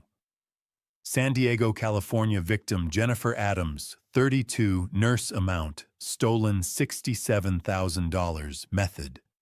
Brandon claimed his mother needed emergency surgery and he didn't have insurance. Jennifer gave him her savings. He disappeared the next day. Police report filed, classified as a civil matter by local PD. No arrest made. Brandon fled to Arizona. I set the report down and stared at the wall. He'd done this before, twice, and he was doing it again. To my daughter. Page 8. Financial profile. Current debts. Credit cards. $78,000 across 5 accounts, all maxed out. Car lease BMW. 5 Series, $850 per month, 2 months overdue. Repossession pending. Apartment rent Optima, Kierland, $2,400 per month. 1 month overdue. Gambling debts, $12,000 owed to online casinos. Child support, $42,000, arrears, $1. $200 per month current order, total debt, $132,000, plus assets. None identified income, none verifiable, he was drowning. And he was using my money, my daughter, to stay afloat. Page 14. Business investigation. Hayes Properties, LLC. Business registration, none tax filings, none employees, none office location, none website created. June 2024, using a free template, Wix. No legitimate content. No client testimonials. No project portfolio. Conclusion. Hayes Properties, LLC is a fabrication. The business does not exist. I thought about that dinner in July, Linda and Richard Hayes talking about their family business, how proud they were of Brandon. All lies. Page 19. Parents. Investigation. Linda Hayes equals Denise Crawford, age 57, occupation actress/waitress, Tempe hired. July 2024 via online ad payment $2. 500 role pose as Brandon's mother at 2 family dinners, evidence contract, signed text messages, payment receipt, Venmo photograph from dinner, the arrogant butcher. July 12, 2024, PI interview Denise, confirmed arrangement. Quote, I thought it was harmless, just acting. I didn't know he was stealing from anyone. Richard Hayes equals Alan Porter. age 61. Occupation retired car salesman, Mesa hired, July 2024, via same ad payment, $2,000 role pose as Brandon's father at 2 family dinners, evidence contract signed, text messages, payment receipt, I interview Alan confirmed. Quote, I needed the money. I'm living on Social Security. $2,000 for 2 dinners seemed easy. I feel terrible now. I closed my eyes. I'd sat across the table from them. I'd believed them. I'd thought they were a nice family. Page 25. Chloe Hayes and Melissa Rodriguez, age 30. Occupation dental hygienist, Tempe relationship. Dated Brandon Hayes, 2018 to 2019, Chloe Hayes, age 4. DOB June 15, 2020. Father Brandon Hayes. N. A test confirmed court-ordered 2021 child support order $1,200 per month. Arrears $42. Brandon has not paid since order issued, warrant issued June 2023 for failure to pay. Recent development, October 2024. Brandon wired $15,000 to Melissa Rodriguez on October 24, 2024. First payment in 3 years. Source of funds. Unknown, presumed stolen from Warren Hughes. I spoke with Melissa. Quote, he said he came into some money. I thought maybe he'd finally gotten a job. I had no idea it was stolen. Analysis: Brandon likely paid partial child support to clear the warrant and avoid arrest before obtaining a marriage license. I felt sick. He'd used my money, my daughter's theft, to pay off his debt to another woman, so he could marry Amanda without getting arrested. My phone rang. Detective Daniel Carter. Mr. Hughes, I wanted to update you. We have enough evidence for an arrest warrant. Multiple counts: fraud, identity theft, forgery, elder financial abuse. When? That's why I'm calling. I need you to let the wedding happen. I stood up. What? If we move now, if we arrest Brandon before the ceremony, Amanda might panic. She might destroy evidence, delete emails, erase bank records, claim she was coerced. She was coerced. Maybe. But we need her cooperation. And the best way to get that is to let her see what kind of man she married. Let her realize on her own that she made a mistake. How long do I have to wait? A few days, maybe a week. Let them go on their honeymoon. Let Brandon think he got away with it. Then we arrest him. And Amanda, she'll be questioned. If she cooperates, the DA might offer a plea deal, reduced charges, probation instead of prison. And if she doesn't, then she goes down with him. I hung up. It was 1 o'clock. The wedding was at 6. I sat at the table staring at the report for hours. At 5:30, I got in my car. I wasn't going to the wedding, but I needed to see it. I needed to know this was real. 6 p.m. The Clayton House, Scottsdale. I parked across the street, far enough that no one would notice me, close enough that I could see. The venue was beautiful, string lights, white flowers. A small crowd, maybe 50 people, gathered on the lawn. And then I saw her. Amanda, in a white dress. Hair done. Makeup perfect. She looked radiant. She looked happy. Brandon stood at the altar in a tuxedo, smiling, confident, like he'd won. The guests were cheering. I sat in my car, hands gripping the steering wheel, and watched my daughter marry a con artist. With my money. I'm sorry, sweetheart, I whispered. But this ends tonight. The address sat in my phone like a loaded gun, 1847 South Mill Avenue, Tempe, Arizona, apartment 2B. It was November 5th, 10 in the morning, and I was driving south on I-10, toward the woman my daughter's husband had abandoned 3 years ago. The private investigator had handed me her contact information, along with everything else: photos of a little girl with Brandon's eyes, court documents for unpaid child support, text messages begging for grocery money that had gone unanswered for months. Melissa Rodriguez, 30 years old, dental hygienist, single mother. One more victim in Brandon Hayes' long trail of wreckage. I parked outside a modest 2-story apartment complex with faded stucco and a cracked pool. The kind of place where people work 2 jobs and still struggle to make rent. I climbed the stairs slowly, my banker instincts screaming that I was about to hear something I didn't want to know. She answered on the first knock.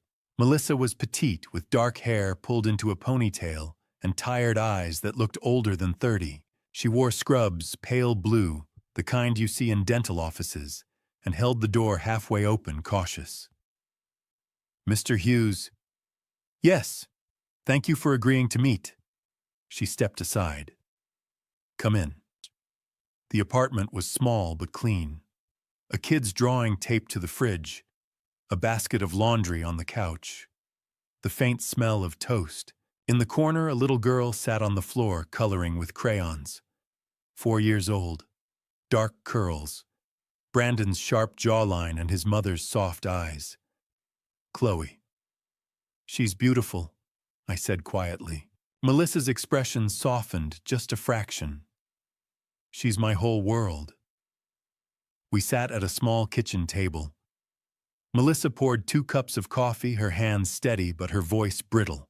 I met Brandon in 2018, she began, at a charity event in Scottsdale. He was charming, confident, well-dressed. He told me he was a real estate investor, said he owned properties all over the valley. I nodded. The same script, the same lie. We dated for about a year. He was intense, romantic. He'd show up with flowers, take me to expensive restaurants. I thought I'd found someone who actually saw me, I understand. Then I got pregnant. Her voice dropped, and everything changed. She stared into her coffee. At first he said he was excited, said we'd get married, buy a house, build a life. But the closer I got to my due date, the more distant he became. Missed appointments, stopped answering calls. When did he leave? December 2020. Chloe was 6 months old. Melissa's jaw tightened. He packed his things one night while I was at work. Left a note that said he wasn't ready to be a father. I haven't seen him since. 6 months old. I thought of Amanda at 6 months old, her tiny fingers wrapped around mine, her laughter filling our home. The idea of walking away from that, of abandoning your own child, made my stomach turn. Did he ever pay child support? I asked, though I already knew the answer. Not a dime. I took him to court in 2021. Got a DNA test, got a support order for $1,200 a month. He ignored it. Moved apartments, changed his phone number, disappeared. She shook her head bitterly. The state issued a warrant in June 2023. I figured I'd never see a cent. But last month, out of nowhere, $15,000 showed up in my account. Melissa looked at me, confused and wary. Wire transfer. No note. No explanation. I didn't know what to think. My chest tightened. $15,000. October 24th. The same day, Amanda had wired $90,000 from my savings account. It was my money, I said quietly. Melissa's face went pale. What? Brandon stole $225,000 from me. He used my daughter to do it. That $15,000 he sent you, it wasn't his. It was mine. For a long moment, she just stared at me. Then her hand covered her mouth and her eyes filled with tears. Oh my God. I'm so sorry. I didn't know. I thought maybe he'd finally... She stopped shaking her head. I should have known better. You have nothing to apologize for, I said firmly. He manipulated you just like he manipulated my daughter. Just like he manipulated everyone. Melissa wiped her eyes. Why would he send it now, after 3 years? Because he needed to clear the warrant before he could get a marriage license. He married my daughter on October 28th. He used my money to buy his freedom so he could trap her. The disgust on her face mirrored my own. From the corner, Chloe looked up. Mommy, can I have juice? Melissa's expression shifted instantly, soft, protective. Of course, baby. She poured a small cup of apple juice and handed it to her daughter, brushing a curl from Chloe's forehead. The tenderness in that gesture broke something inside me. I thought of Amanda at 4 years old. Pigtails and scraped knees and absolute trust in her father. Where had I lost her? I reached into my jacket and pulled out an envelope, $5,000 in cash. Money I'd withdrawn from a separate account Brandon hadn't touched. This is for Chloe, I said, setting it on the table. Melissa's eyes widened. Mr. Hughes, I can't. Yes, you can. You've been raising his daughter alone for 3 years. You deserve support, and so does she. I met her gaze. I can't undo what he did, but I can try to help. Her hands trembled as she picked up the envelope. Thank you, I don't know what to say. Say you'll testify. She blinked. Want to testify? Brandon is going to face charges for fraud, identity theft, elder abuse. If you're willing your testimony about the child, support the abandonment, the $15,000, it'll help put him away. Melissa looked at Chloe, then back at me. Her voice was steel. I'll testify. He needs to be held accountable for what he's done. Thank you. I stood. Melissa walked me to the door, Chloe trailing behind her, clutching a stuffed bunny. Mr. Hughes. I turned. Your daughter, do you think she knows about Chloe? I don't think so, but she will.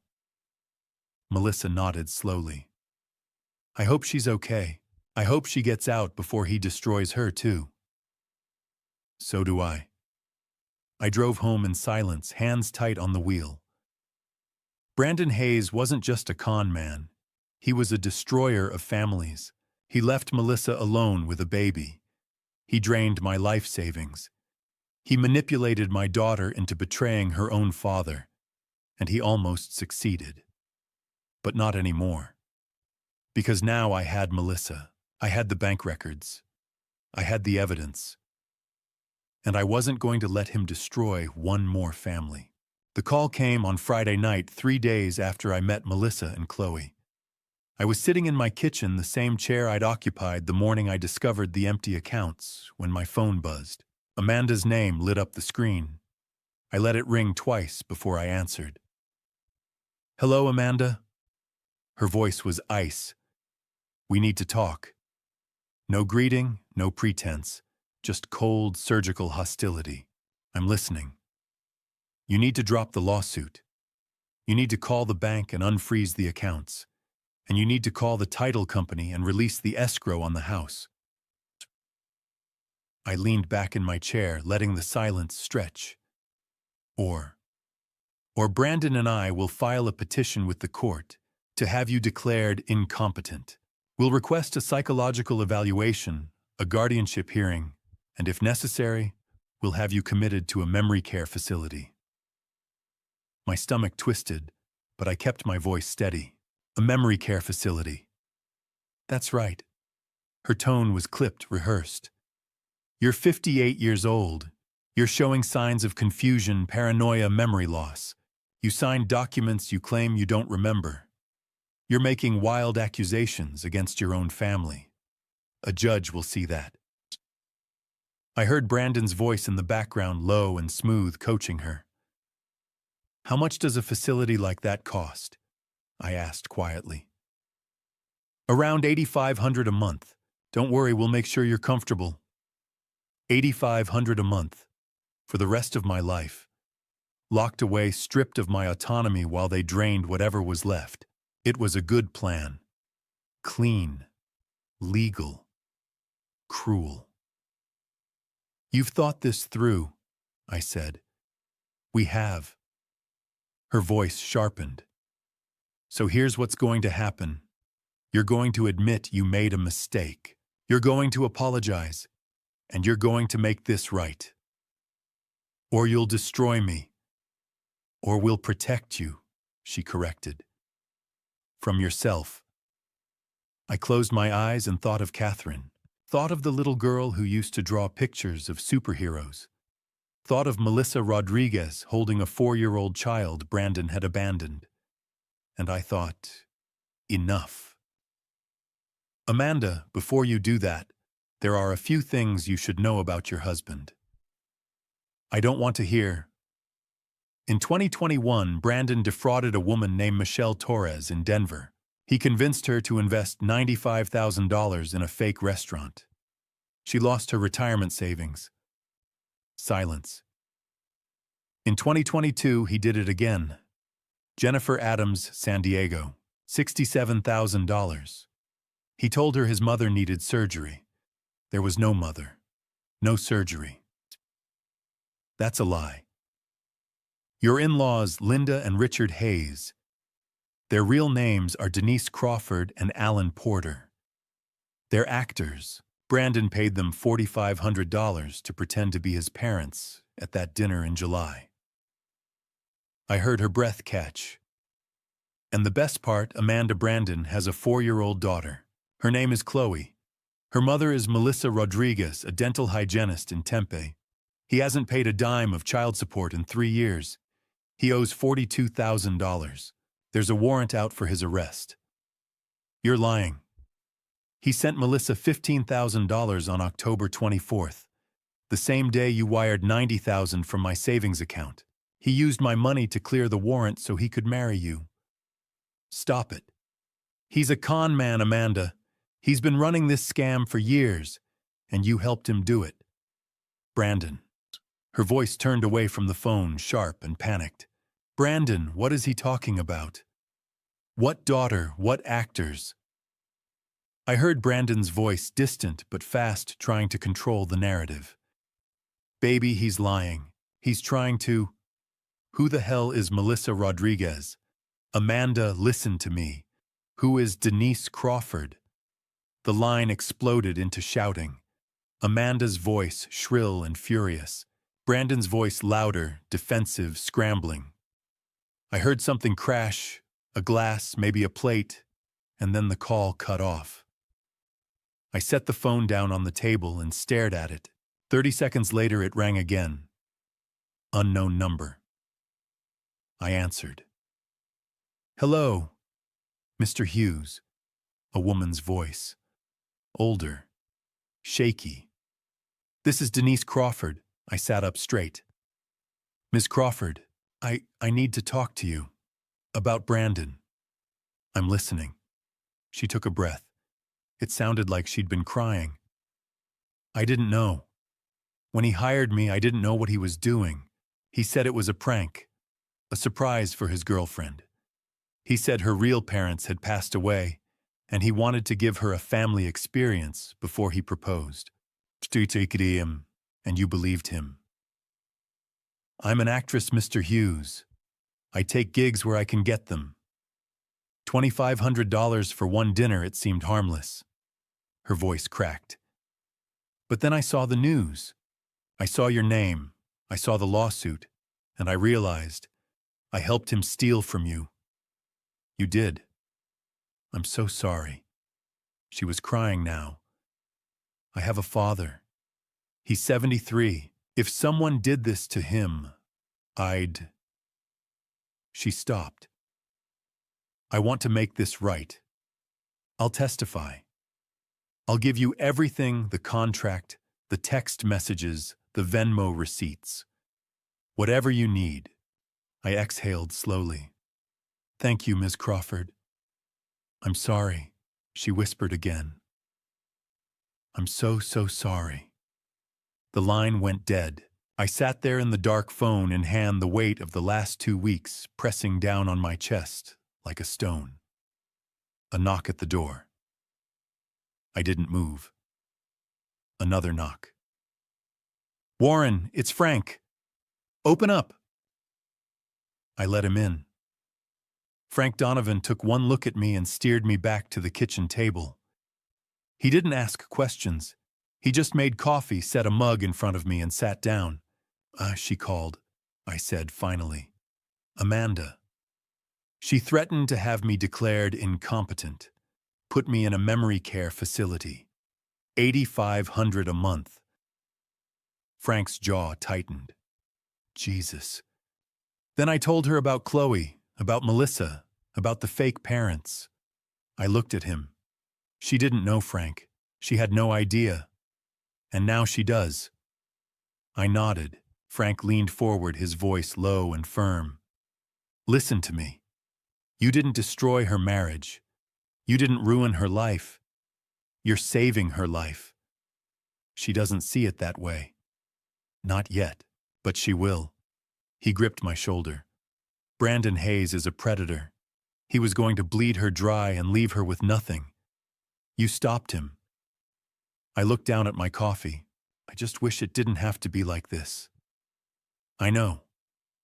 We sat in silence, 2 old men in a dark kitchen, while somewhere across the valley my daughter's world fell apart, and I couldn't do a damn thing to stop it.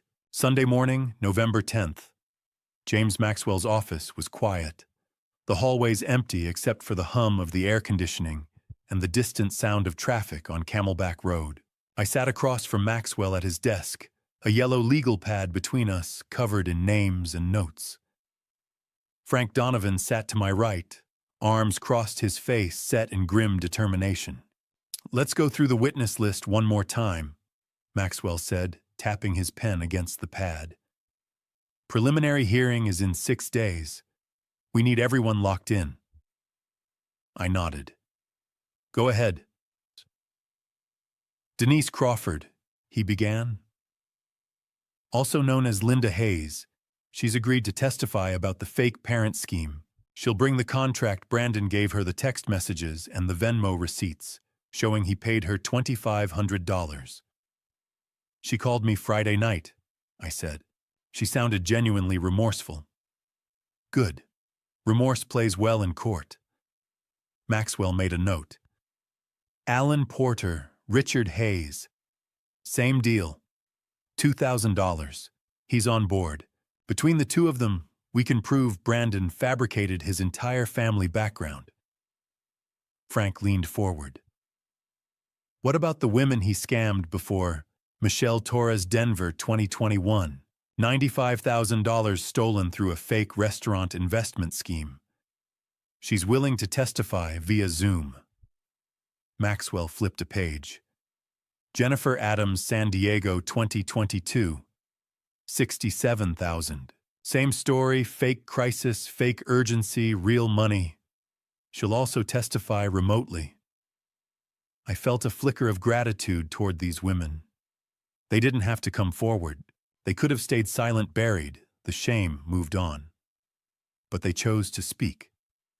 And Melissa Rodriguez, I asked. She's local, so she'll appear in person. Single mother, 4-year-old daughter, 3 years of unpaid child support. Her testimony establishes a pattern of abandonment and financial irresponsibility. Maxwell looked at me. She'll be compelling. I thought of Chloe coloring on the floor of that small apartment. She's a good mother. She deserves justice. She'll get it. Maxwell set down his pen. Now the harder part. Detective Carter called me yesterday. I straightened. What did he say? Amanda is also under investigation. The words hung in the air like a blade. For what? Frank asked, though we all knew the answer. Conspiracy to commit fraud, identity theft, forgery.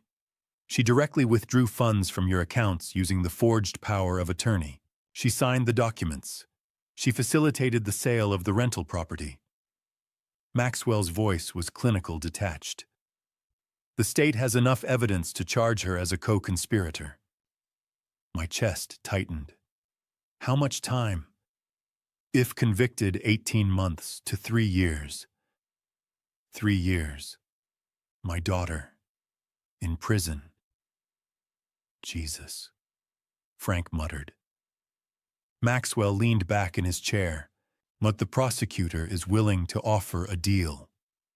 What kind of deal? Amanda testifies against Brandon, full cooperation.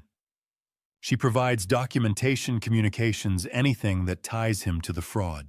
In exchange, the prosecutor will recommend a suspended sentence, probation, community service, restitution, but no jail time. I stared at him. And if she refuses, then she goes to trial. And if she's convicted, she serves the full sentence. Frank looked at me. Has she been contacted? Carter tried to reach her yesterday. She didn't answer. He left a message explaining the situation and gave her until Wednesday to respond. Wednesday. 3 days from now. What do you think she'll do? Frank asked quietly. I didn't answer. I didn't know. Would she cooperate? Would she finally see Brandon for what he was, a liar, a thief, a man who had used her to destroy her own father, or would she refuse? Would she stand by him, convinced that I was the villain, that this was all some elaborate scheme to control her life?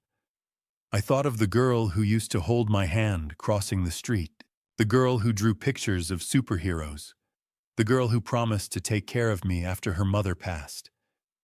And I thought of the woman who had threatened to lock me in a memory care facility. I didn't know which version of Amanda would show up on Wednesday. Warren, Maxwell's voice pulled me back. Sorry. What? I asked if you want me to reach out to her. Lawyer to lawyer. Explain the situation. I hesitated. Would it help? It might. Sometimes hearing it from a neutral party makes a difference. Do it, I said. But don't pressure her. Just make sure she understands what she's facing. Maxwell nodded. I will. We finished the meeting an hour later. Frank walked me to my car, his hand on my shoulder. She'll do the right thing, he said. I hope so. She's your daughter, Warren. Deep down, she knows the truth. I wanted to believe him. I really did. But I'd spent the last 2 weeks learning that the people you trust the most can hurt you the deepest. The night of November 15th, I lay awake in bed, staring at the ceiling. Tomorrow was the preliminary hearing. Tomorrow a judge would decide whether there was enough evidence to move forward with charges against Brandon Hayes. And somewhere across the valley, Amanda was making a choice. Cooperate and save herself. Refuse and go down with the man who had destroyed us both. I thought of Catherine, wondered what she would say, wondered if she would forgive me for what I was about to do to our daughter. At 2 a.m. my phone buzzed, a text from James Maxwell. Amanda's attorney just called. She's in. She'll testify. Preliminary hearing is still on for tomorrow 9 a.m. I read the message 3 times. Then I set the phone down, closed my eyes, and let out a breath I didn't know I'd been holding. She chose the truth. She chose to survive. And maybe, just maybe, she chose me. The Maricopa County Superior Court sat like a concrete fortress in downtown Phoenix, its glass and steel facade glinting in the early morning sun. I arrived at 8 o'clock, my tie knotted too tight, my hands clammy despite the dry November air. Frank met me at the entrance.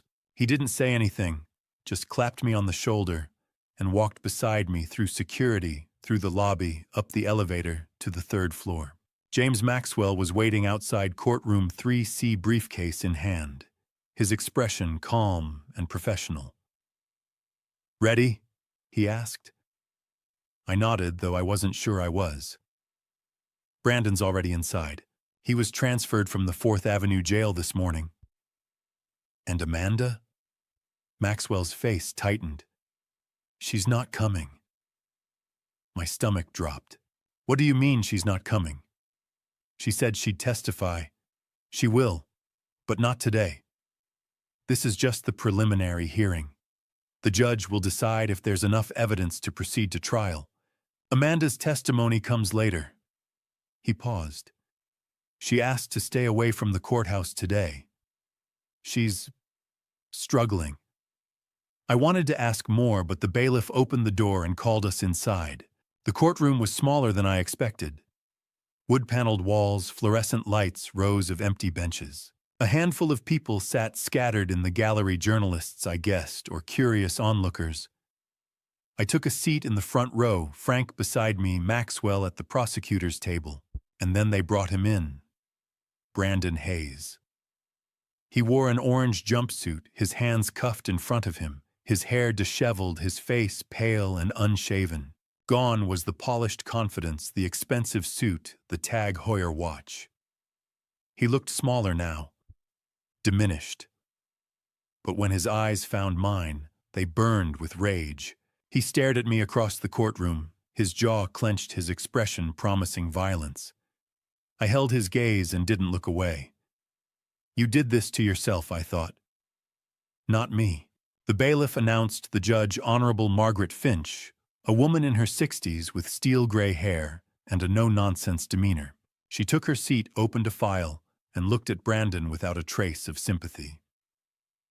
Mr. Hayes, you are charged with 8 counts. Please remain standing.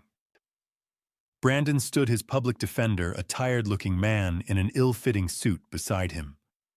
The prosecutor, a sharp woman named Lisa Ortega, rose from her table. Your Honor, the state charges the defendant with the following: Count 1, elder financial abuse, Arizona Revised Statutes Section 46-456. The defendant, through fraudulent means, obtained $225,100 from the victim, Warren Hughes, age 58. Count 2, forgery, ARS 13-2002. The defendant facilitated the creation of forged power of attorney documents bearing a falsified notary seal. Count 3, fraudulent schemes and artifices, ARS 13-2310. The defendant engaged in a pattern of deception to unlawfully obtain money and property. Count 4, theft, ARS 13-1802. The defendant unlawfully took control of the victim's financial assets. Count 5, identity theft, ARS 13-2008. The defendant used falsified documents to impersonate authorized authority over the victim's accounts. Count 6, child support evasion, ARS 25-681. The defendant owes $42,000 in unpaid child support and has evaded legal obligations for 3 years. Counts 7 and 8. Additional conspiracy and fraud charges related to prior victims in Colorado and California. Judge Finch looked at Brandon. How do you plead? Brandon's lawyer cleared his throat. Not guilty, Your Honor. Noted. Ms. Ortega, call your first witness. For the next 2 hours, I watched the case against Brandon Hayes unfold like a landslide. Denise Crawford took the stand first. She was nervous, her voice shaking, but she told the truth. She described the contract, the $2,500, the text messages, where Brandon had coached her on what to say at the dinner. She presented the Venmo receipts, the fake script he'd given her. Brandon's face went red. Alan Porter followed. Same story. $2,000. A paid performance. He handed over his contract and his phone records. Brandon whispered furiously to his lawyer. Melissa Rodriguez was next. She sat in the witness chair with quiet dignity, her hands folded in her lap, and told the judge about Chloe, about the abandoned pregnancy, about 3 years of silence, 3 years of unpaid support. About the sudden $15,000 payment on October 24th, the same day my savings account had been drained. Brandon stared at the table. Then came the Zoom testimony. Michelle Torres, calling in from Denver, described how Brandon had convinced her to invest $95,000 in a non-existent restaurant. Her voice broke when she said she'd lost her retirement savings. Jennifer Adams from San Diego recounted a nearly identical scam. $67,000, a fabricated story about his mother's surgery. No mother, no surgery. By the time the last witness finished, Brandon looked like a cornered animal. Judge Finch reviewed her notes. Mr. Hayes, I find sufficient evidence to bind you over for trial on all 8 counts. Bail is set at $500,000. $500,000. Brandon's lawyer leaned over, whispered something. Brandon's face went ashen. Your Honor. The lawyer said, my client does not have the resources. Then he'll remain in custody until trial. Judge Finch's gavel came down. We're adjourned. Brandon was led away in handcuffs. He looked back once, his eyes locking on mine. I didn't flinch. Outside the courthouse, the desert sun beat down on the pavement, shimmering in waves of heat. I loosened my tie and took a breath. Detective Daniel Carter approached, his badge clipped to his belt. Mr. Hughes, a word. Frank and Maxwell stepped aside. Carter lowered his voice. We'll be issuing a warrant for your daughter within 48 hours. Conspiracy, fraud, forgery. She'll need to turn herself in. My chest tightened. She agreed to cooperate. I know, and that'll help her. But she still committed crimes. The law doesn't care if she was manipulated. Carter's expression softened. I'm sorry. I know this isn't easy. Will she go to jail? Depends on the judge. If she cooperates fully, testifies, shows remorse, probably probation. But she'll have a record. I nodded slowly. Thank you, Detective. He walked away. I stood there on the courthouse steps, the noise of the city buzzing around me, cars, voices, the distant wail of a siren. My phone buzzed. A text. Unknown number. I opened it. Dad, I need to talk. Amanda. I stared at the screen. 4 words. After 2 weeks of silence.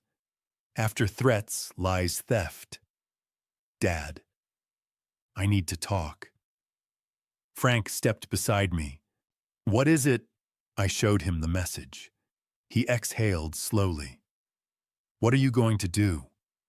I looked up at the courthouse, then back at the phone. I don't know, I said quietly. But I knew I couldn't ignore her. Not yet. If you're invested in Warren's journey, comment waiting so I can feel your support. Before we continue, the upcoming part has creative elements woven in for impact. If that's not your style, you're welcome to close the video now. Totally understandable. The cafe in Old Town Scottsdale was quiet at 4 in the afternoon. I sat near the back, black coffee untouched, waiting. Amanda walked in 7 minutes late. I almost didn't recognize her. No makeup, hair in a messy ponytail, oversized gray sweater jeans. Her eyes were red and swollen, her face pale. She looked like she hadn't slept in days. She sat down across from me without a word. Hi, Dad. Her voice was barely audible. Hi, sweetheart. Silence stretched between us. She twisted her fingers together, staring at the table. I'm sorry, she whispered. I'm so sorry, Dad. For everything. For the money. For the house. For what I said about Mom. About the nursing home. I didn't mean it. I was just... Her voice broke. She pressed her palms against her eyes, trying not to cry. I waited. Brandon told me you wouldn't even notice, she said, tears spilling over. He said you had so much money that taking a little wouldn't hurt you. He said you'd want to help me. And you believed him. I wanted to believe him, because I was desperate. She looked up at me, her face wet. I'm $28,000 in debt, Dad. Credit cards. I was about to be evicted. I didn't know what to do. $28,000. Why didn't you come to me? I asked quietly. Why didn't you just ask? She shook her head. Because I was ashamed. Because I didn't want you to think I was a failure. Her voice dropped. And because after Mom died, you disappeared. Not physically, but emotionally. You were there, but you weren't there. I tried to talk to you, but you didn't want me. You wanted her. The words hit like a punch. I felt like I lost both my parents that day, she whispered. And I've been trying to get you back ever since. I stared at her, my throat tight. She was right. After Catherine's accident, I'd fallen into grief so deep I couldn't see daylight. I'd stopped answering calls, stopped living. I'd abandoned my daughter when she needed me most. Amanda, I said, my voice rough. I'm sorry. I didn't know. I know you didn't. That's why I didn't say anything. She wiped her eyes. Brandon knew. He knew I was angry. He knew I felt abandoned. And he used it. He told me you owed me. That taking the money wasn't stealing it, was taking what was already mine. And now I know he lied about everything. The investments, the properties, his parents, his whole life. Her face twisted with shame. I helped him steal from my own father, and I can't take it back. I reached across the table and took her hand. She flinched, then gripped my fingers like a lifeline. I forgive you, I said. She shook her head violently. You shouldn't. I don't deserve, Amanda. Look at me. She did, tears streaming. I forgive you. You made a mistake. You were manipulated. But you're still my daughter. And I love you. She broke. She bent forward, sobbing into her hands. I stood, walked around the table, and pulled her into my arms. She buried her face in my shoulder and cried deep, wrenching sobs that sounded like they'd been buried for years. I held her and whispered the words I should have said 3 years ago. I'm sorry. I'm so sorry I wasn't there. I'm sorry, Dad. I'm so sorry. We stayed like that for a long time. At 4:45, the door opened. Detective Daniel Carter stepped inside. Amanda pulled away from me, wiping her face. I called him, she said quietly. I need to do this. I need to face what I did. Carter approached. Miss Hughes, are you ready? She stood, her legs shaky. Yes. He didn't cuff her small mercy, but he placed a hand on her elbow and guided her toward the door. Amanda stopped and turned back. Do you really forgive me? I looked at my daughter, broken, ashamed, desperate for grace. I already have, I said. But you need to forgive yourself first. She smiled just a little and nodded. Then Detective Carter led her out into the Scottsdale sunlight. I stood at the window and watched them walk to the unmarked sedan, watched Amanda climb into the back seat, watched the car pull away, carrying my daughter toward a future I couldn't control. And I realized something. I'd gotten her back. Not the version of Amanda I'd lost 3 years ago. Not the little girl with pigtails and crayons. But the woman she was now. Flawed. Broken. Real.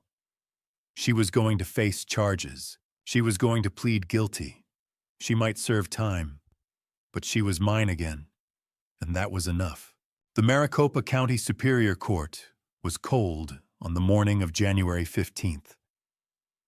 I sat in the front row, alone, my hands folded in my lap, watching as the bailiff called the room to order. All rise, the Honorable Margaret Finch presiding. The courtroom stood. Judge Finch entered, her gray hair pinned back, her expression unreadable. She took her seat and surveyed the room.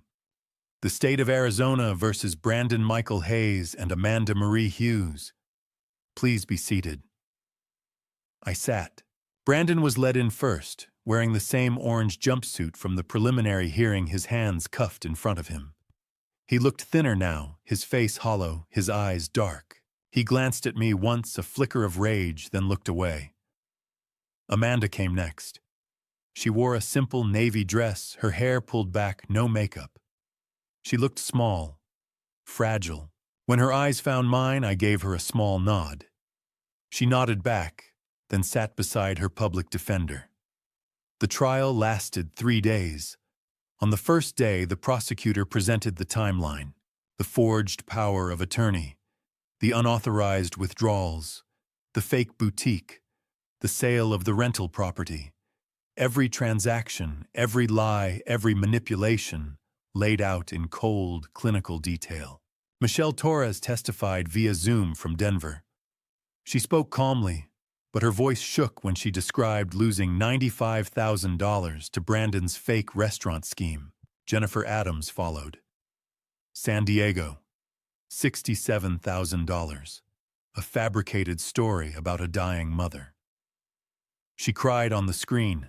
On the second day, Denise Crawford and Alan Porter took the stand. They each described the fake parent scheme, the contracts, the script Brandon had given them.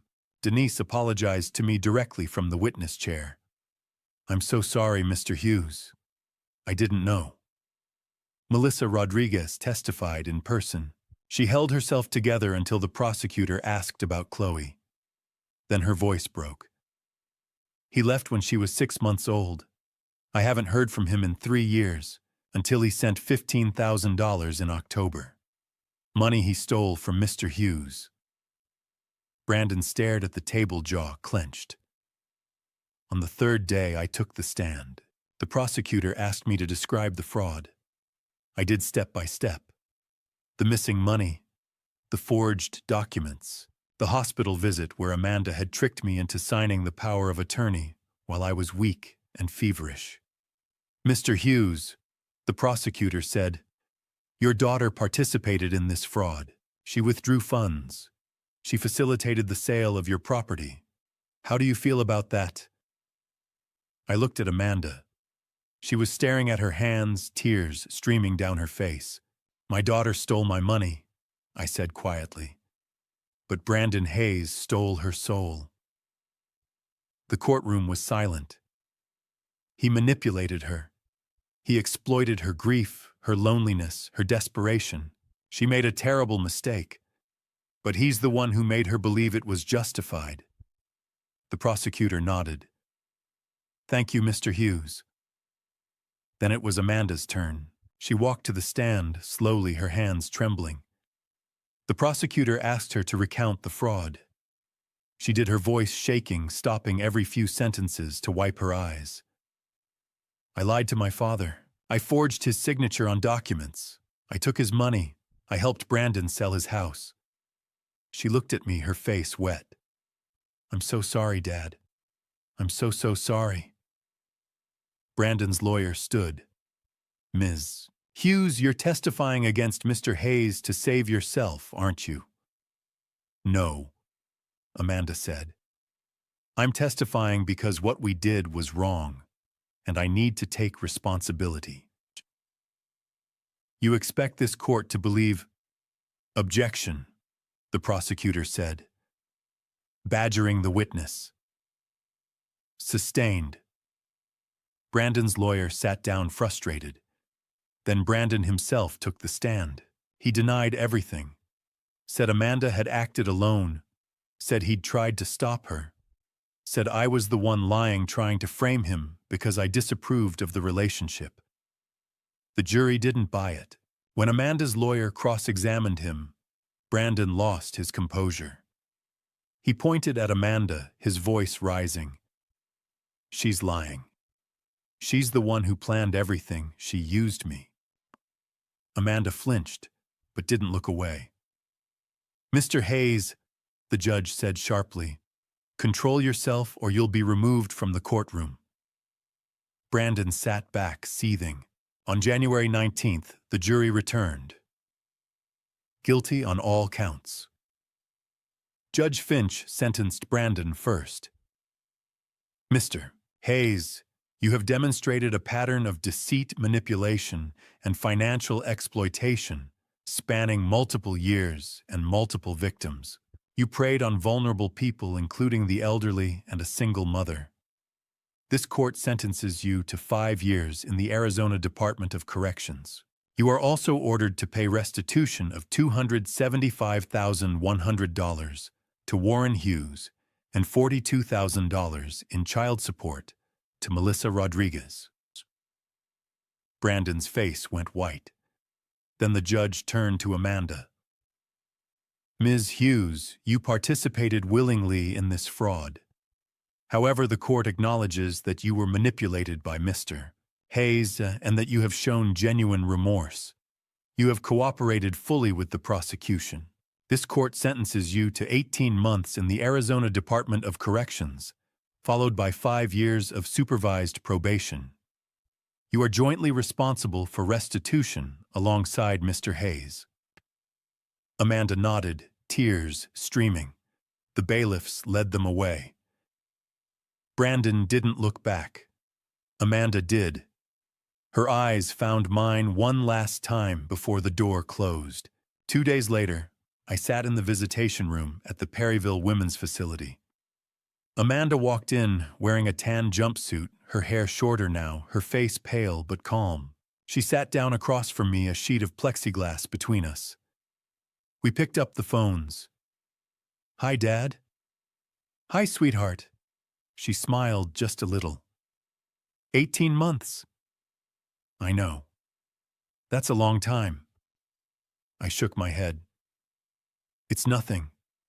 I'll wait for you. 18 months. I can wait. Her eyes filled with tears. You really mean that? I do. She pressed her hand against the glass. I pressed mine against hers. I love you, Dad. I love you too. We sat like that for a long time, 2 hands separated by plexiglass holding on. The letter arrived in March 2025, 2 months after the trial. Plain white envelope, Perryville return address, Amanda's handwriting. I opened it at the kitchen table. Dear Dad, I don't know how to start this. I've written it a dozen times. My therapist says I need to stop running from the hard things. I'm sorry. For stealing from you. For lying. For what I said about Mom. I've been going to therapy twice a week. I'm learning things I didn't want to see. How I blamed you for Mom's death because it was easier than accepting she was gone. How I let Brandon manipulate me. How I convinced myself stealing wasn't really stealing because I was angry. None of it was your fault, Dad. You were grieving. You were human. I don't expect you to forgive me. I just need you to know I'm trying to become the person you raised me to be. The person Mom would have wanted me to be. I love you, Dad. Amanda. I read it 3 times, then folded it carefully.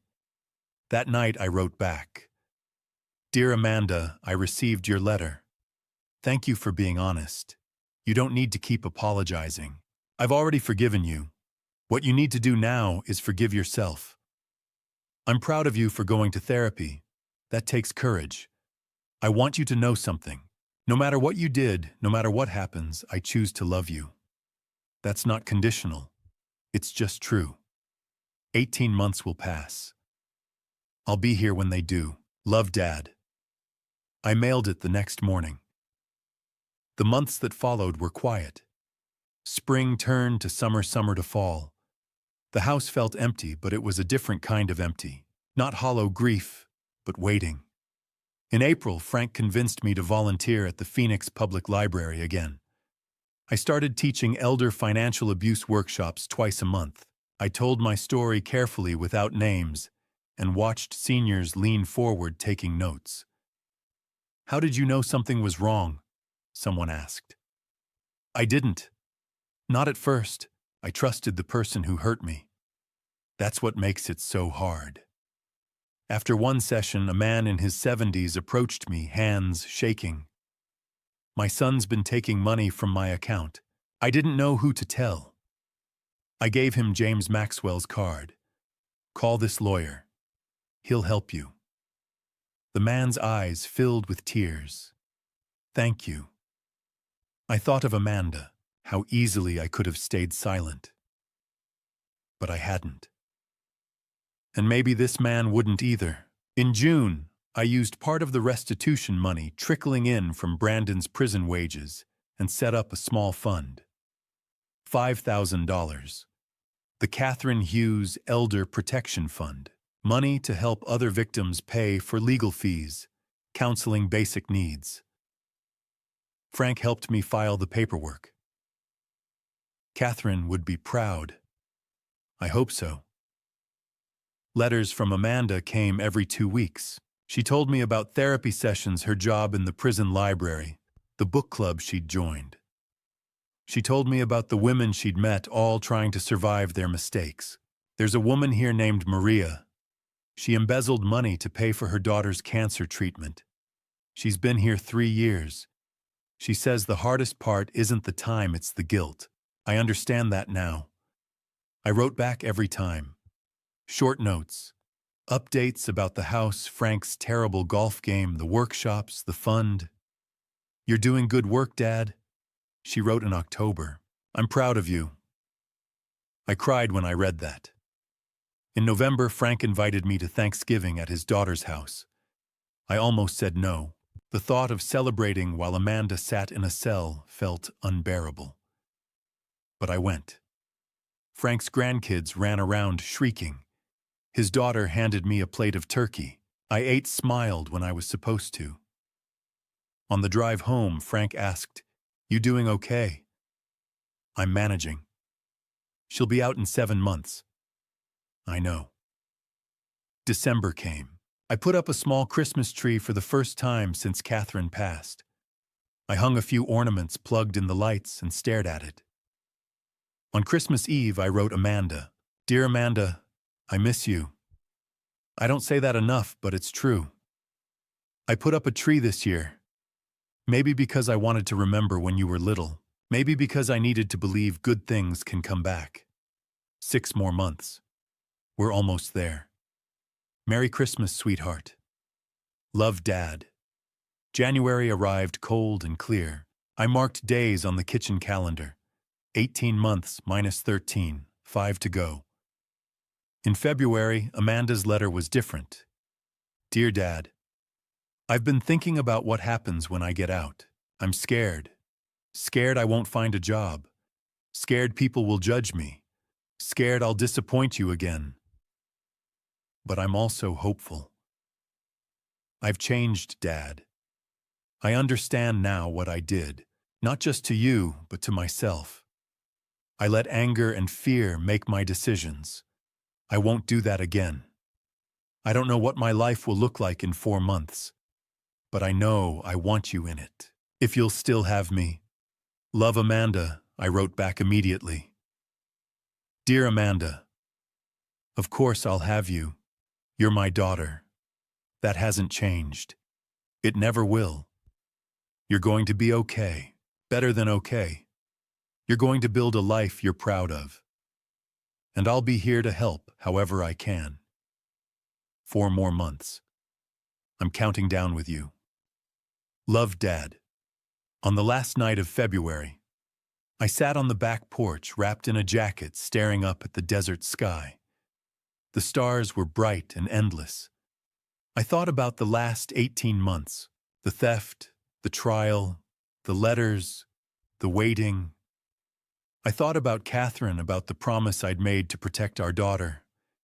I'd failed for a long time, but in the end I'd kept it. I reached into my jacket and pulled out a folded piece of paper. Amanda's drawing from 1999. My daddy the hero. The crayon lines faded the paper soft. I stared at it for a long time.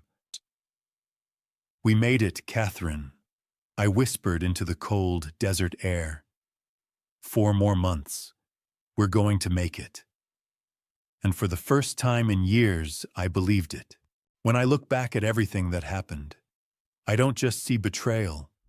I see my own silence, my own grief, my own blindness. This wasn't only a family story about money. It was a family story about distance pride and the dangerous things we don't say out loud. I thought being strong meant handling pain alone. I was wrong. If you take anything from this family story, let it be this. Don't ignore red flags just because they come wrapped in love. Don't sign what you haven't read. Don't assume your children are fine because they smile. And don't disappear emotionally the way I did after my wife died. That vacuum became the space someone else stepped into. People may call what I did dad revenge, but it wasn't revenge. Real dad revenge isn't about destroying your child. It's about stopping the person destroying them. And sometimes painful truth is the only form of protection. If there was any dad revenge in this journey, it was aimed at deception, not at my daughter. Justice matters, accountability matters, but so does grace. I believe God does not waste pain, He uses it to refine us. I lost money, I lost peace, but I found my daughter again. And that is worth more than any account balance. Now, from my heart to yours, thank you for staying with me until the end of this journey.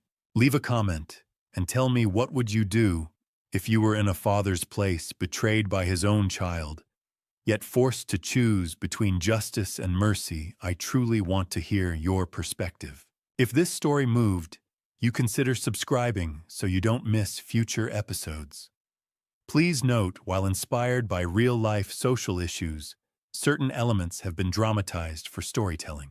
If this type of content isn't for you, feel free to explore other videos that better match your interests.